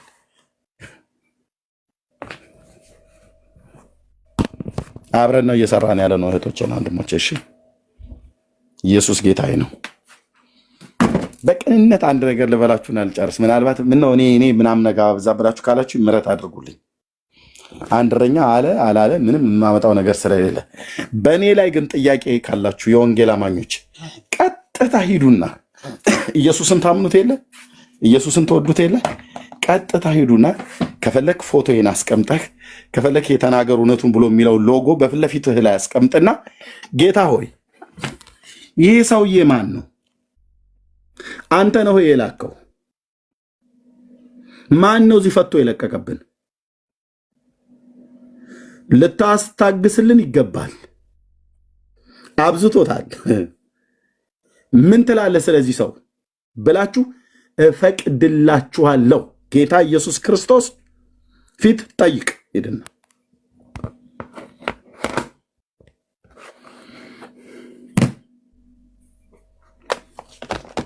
ሄዱና ጠይቁ። በጣም ጥያቄ ከሆንኩብህ በጣም ካጠራጠርኩህ ምናምን ነገር ብቻ ምንም በቃ ምንም የዚህ ሰው እኮ ንግግሩ ምንም አይመቸኝም ብለህ ካልክ ኦኬ በቃ የግድ ልመቻ አይገባኝም። ግን ጥያቄ አለ አይደለ? 10 ሰው ብጠይቅ 10 ነገር ይነግሩሃል። አንዱን ሰው ብጠይቅ 5 አይነት ነገር ሊነግር ይችላል ስለኔ። አይ ጤነኛ ሰው ነው፣ አይ ታማሚ ነው፣ አይ ወሰድ መለስም ያደርገዋል፣ አይ ብዙም አይደለም ምናምን ነገር እያለ እንደዚህ ብቻ 5 አይነት ነገር ሊነግር ይችላል። ቁርጥ ያለውን ነገር ሌባ ከሆንኩ ሌባ ነው አላኩትም አላቀውም ዝም ብሎ ነው የሚበጠብጣችሁ እያመሳችሁ ያለው ምናምን ነገር ብሎ ካለ እውነተኛውን ምስክር ጠይቅ፣ እውነተኛውን ዳኛ ጠይቅ። ሂጂና ጠይቂ። ጌታ ኢየሱስ ምስክር ነው። ትዕግስት አለሽ? ትዕግስት ከሳውዲ አረቢያ ቲጂ አለሽ? ቲጂ አለሽ? እስካለሽ ከታይ ጻፊ። እንደው ድንገት ማዳሚ አትፈቅድልኝም ብላ ሞባይሏን ነጥቃት አለች። እንደው ድንገት ከሰማች ብዬ ነበር።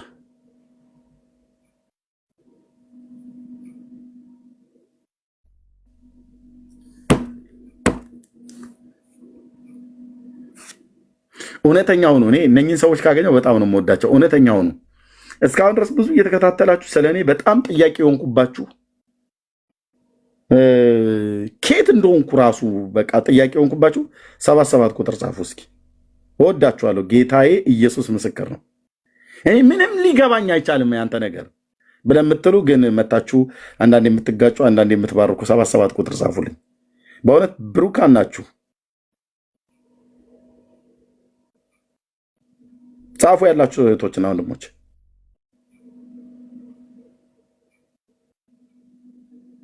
በጌታ ቴንኪዩ ፈይሰል ቴንኪዩ።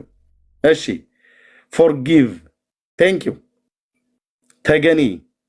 ኦኬ እናንተ አሁን በጌታ የምታምኑ ወንድሞች ከሆናችሁ ቀጥታ ሂድና በጸሎት ስፍራ ላይ ተንበርክከህ ከፌስቡክ ላይ ከፈለክ ፎቶዬን አውርደህ ወይ ከዚህ የተናገሩ እውነቱን ሎጎ አለ አይደለ? ሎጎውን ይዘህ ይህ ሰውዬ ማን ነው? ጌታ ኢየሱስ ሆይ ይህ ሰው ማን ነው የላከው? ምንድን ነው እየሰራ ያለው? እኔ ምንም ሊገባኝ አልቻለም ብለህ ቀጥታ ሂድና ኢየሱስ ክርስቶስ ጌታዬን ጠይቀው። ምን እንደሚመልስልህ 100% አይደለም፣ 1000% አይደለም፣ ቃላት ሊገልጠው የሚችል በሱ ላይ መተማመን ስላለኝ ነው። ሂድና ጠይቀው።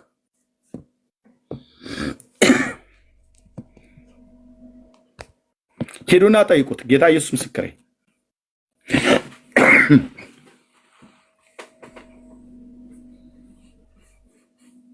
ሂዱና ጠይቁት።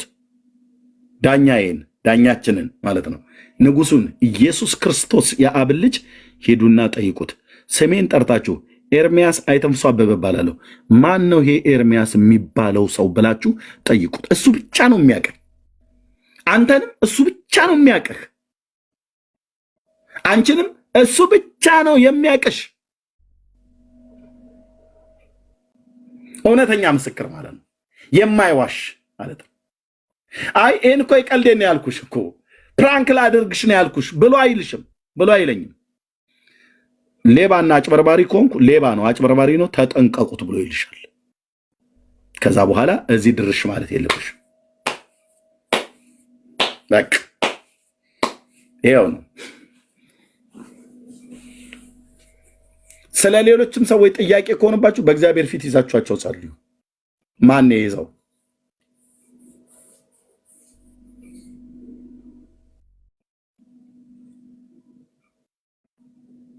ቴንኪዩ የኔ ጌታ። ማን ይሄ ሰው?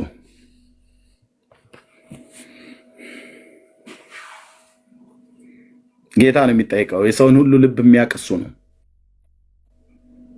እኔ አሁን መታ መልእክቱን ስለነገረችኝ ስለተባረከች ስለ እህታችን ስለሚላና ዛሬ ነው አሁን የሰማሁት። አሁን ከእሷ የሰማሁት የጌታዬ መልእክት ነው፣ የኢየሱስ መልእክት ነው፣ ግልጽ የሆነ መልእክት ነው።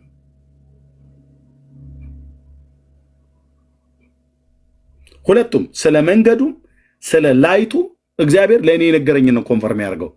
እኔ እንደዚህ አይነት ነገር ግን አሳይቶኛል ብዬ አልተናገርኩም። ከኔ ሰምታ ነው በውስጥ ተደዋውለን በውስጥ ያወራውሽን ነው አይደል አደባባይ ነው እንተሽ የምታወሪው ብዬ እንዳላት ይኸው ገና አሁን ነው ፎሎ ባክ የመለስኩላት። ጄኒውን የሆነ እግዚአብሔር ድምፅ ነው ማለት ነው። አክ ጌታ ይባረክ። ስለ እናንተም ስለ እኔም የሚያቅ ልባችንን የሚያቅ የተሰለፍንበትን የሚያቅ እኔ የትኛውን ቦታ ላይ ያልኩ በፈለግኩበት የኃጢአት ውድቀት ውስጥ ልሆን ይህ ሰው ማን ነው ብለህ ሄደህ ኢየሱስን ጠይቀው።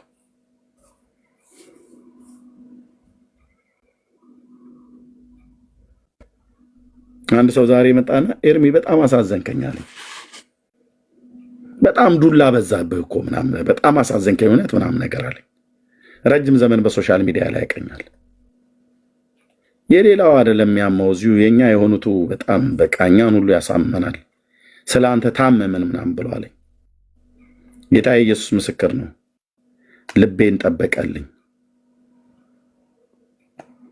ልብ በጌታ ሲጠበቅ ማለት ነው፣ በጸጋው ሲደገፍ ማለት ነው።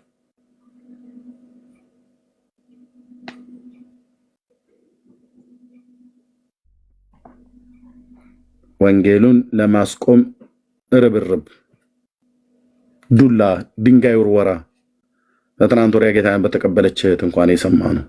ጄኒውን የሆነ መልእክት ነው ያየችው።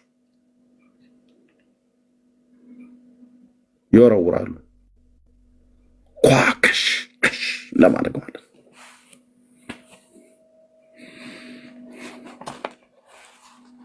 ኢየሱስ የእግዚአብሔር ልጅ ጌታ ነው እና ተባረኩ። እወዳችኋለሁ። እናንተም እንደምትወዱኝ ምንም ጥርጥር የለም። የእግዚአብሔርን መንግስት ስራ እንሰራለን። የእግዚአብሔርን መንግስት ስራ እንሰራለን። ትልቅ ዓላማ አለ። የሰራዊት ጌታ ቅዱስ የእግዚአብሔር ልጅ በቅርብ የሚገልጠው ትልቅ ስራ አለ። ምድራችንን እግዚአብሔር አምላክ የሚፈውስበት በወንጌል እውነት ማለት ነው።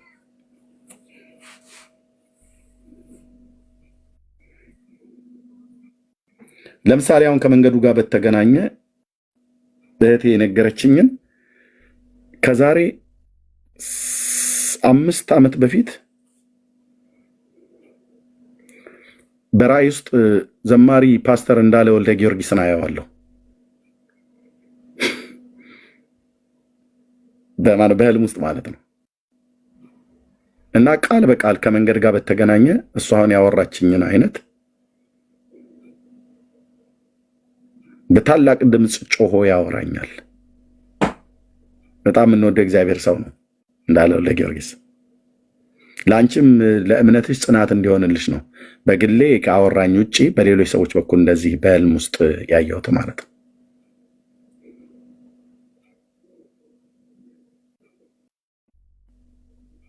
ቴንክ ዩ ሎርድ። የዘንዶ አናቱ በኢየሱስ ስም የተፈጠፈጠ ይሁን። ቴንክ ዩ ሎርድ። ክብር ለገና ነው ለታላቁ ለስሜ ይሁን። መንገዱ ተዘርግተዋል።